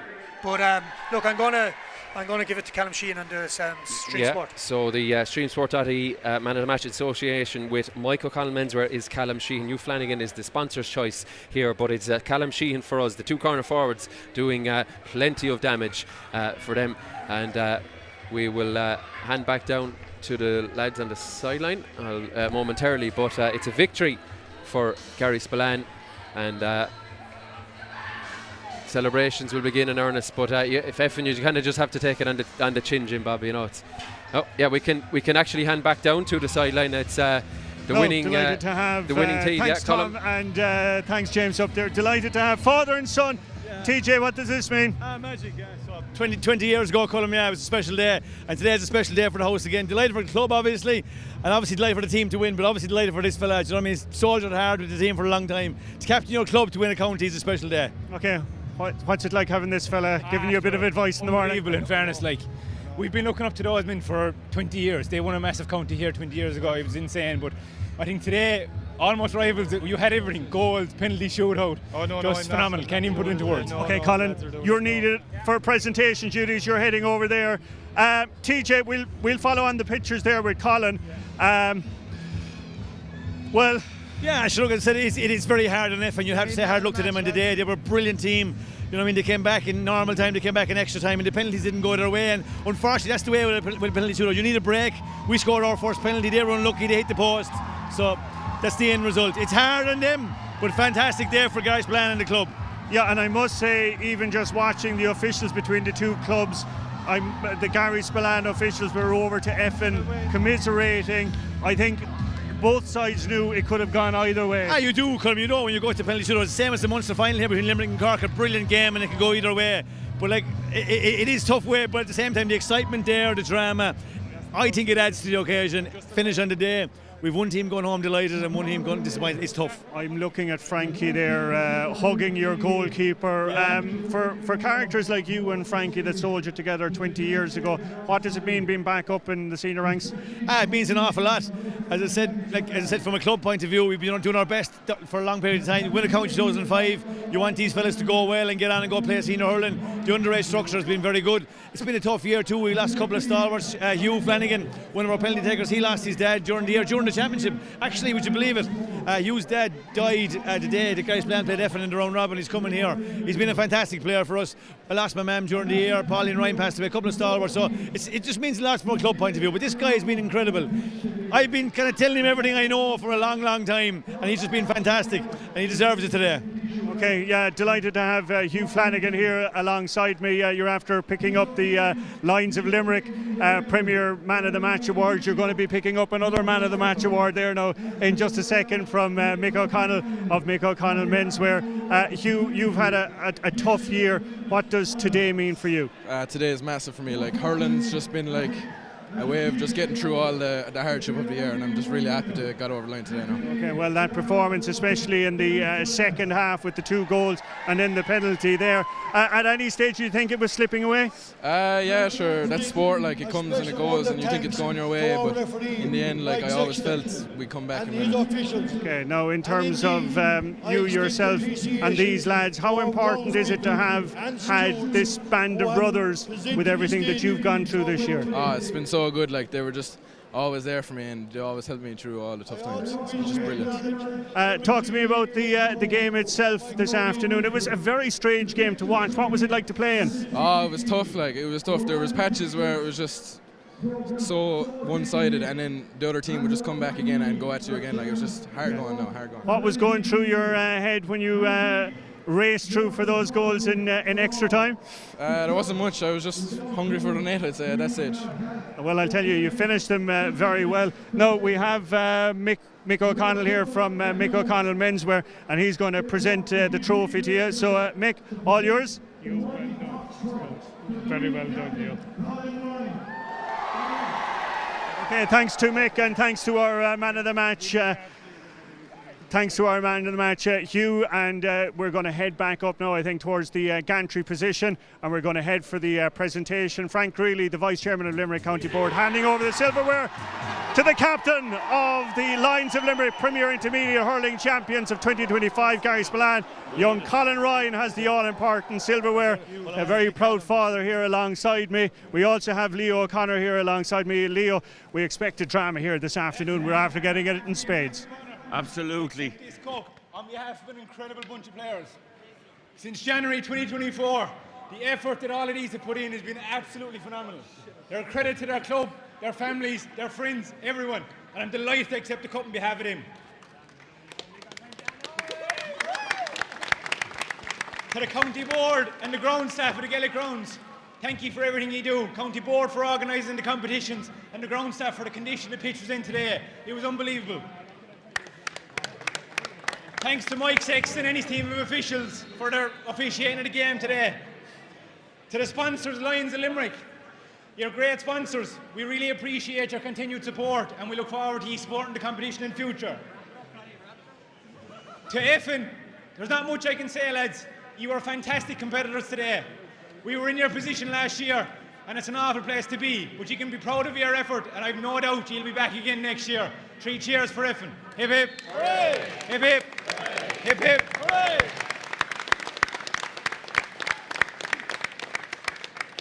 Massive thank you to the Garryspillane sponsors, Mitchtown Credit Union, for their continued support of the club. To our management and backroom team, thanks a million to our hurley and water carriers all year. Thanks a million to Emma Morrissey, our physio, and Siobhan Ryan for everything she does for us. To our local men, Michal O'Donnell and Donny Ryan, 2 local legends, and their effort and everything for the last 2 years has been phenomenal. You need local legends, and by God, we have 2 of the best of them.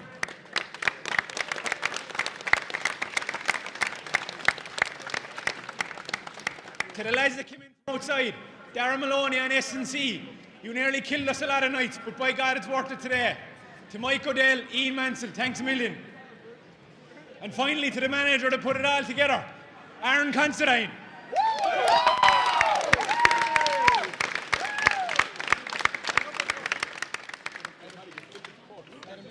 Thanks a million to all the club executives, helpers, and everyone that has helped us throughout the year. Everything you do for us is very valued. I'd like to remember a couple of people this year. We lost a couple of people during 2025 that made things very difficult. But we know you were looking down on us today, and you'd be very proud people. Esther Ryan, Pauline Ryan, and Sean Flanagan. You are pillars of the community.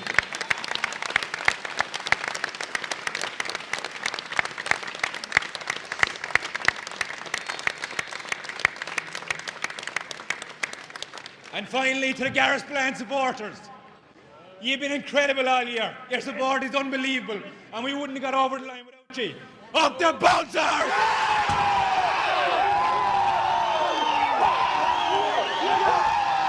Okay, yes indeed, Leo O'Connor alongside me. We're going to wrap up there very quickly. We've got Frankie Carroll here.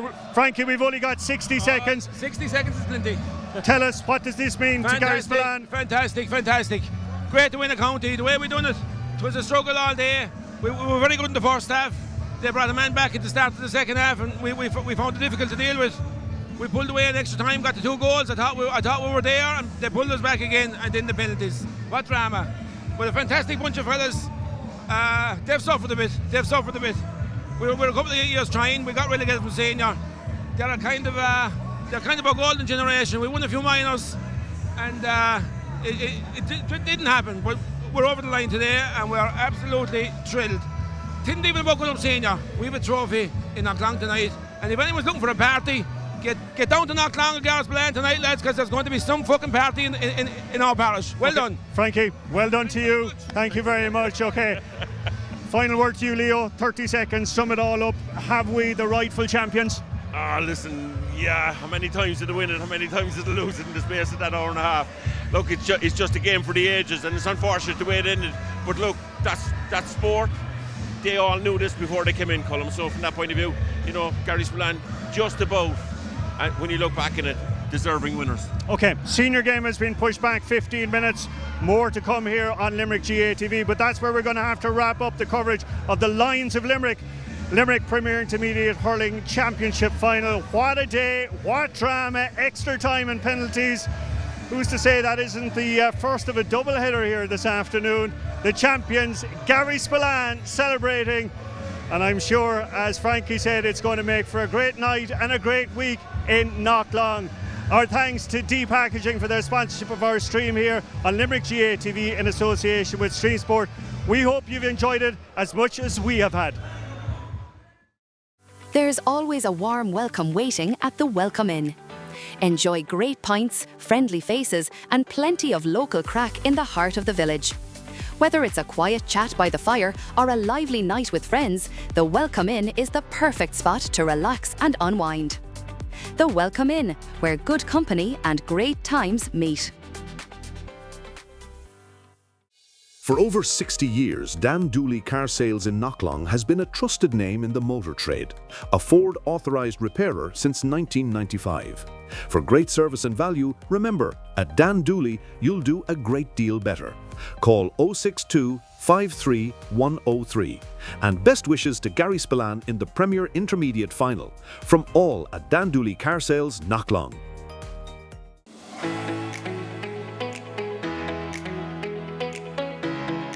Custom sportswear and workwear by Baru Sports in Ennis and Shannon. From clubs and schools to local businesses, we design quality gear that looks sharp and lasts. Baru Sports Ennis and Shannon, custom made for your team, your work, your game. Call us now on 061 364 750. When it comes to packaging, D-Pack is your complete solution. Based in Knocklong, County Limerick, we've been serving the Irish market since 2006, delivering quality products, professional advice, and exceptional service. With over 2 decades of experience, we're the one-stop shop for all your packaging needs. D-Pack, packaging you can trust, service you can rely on.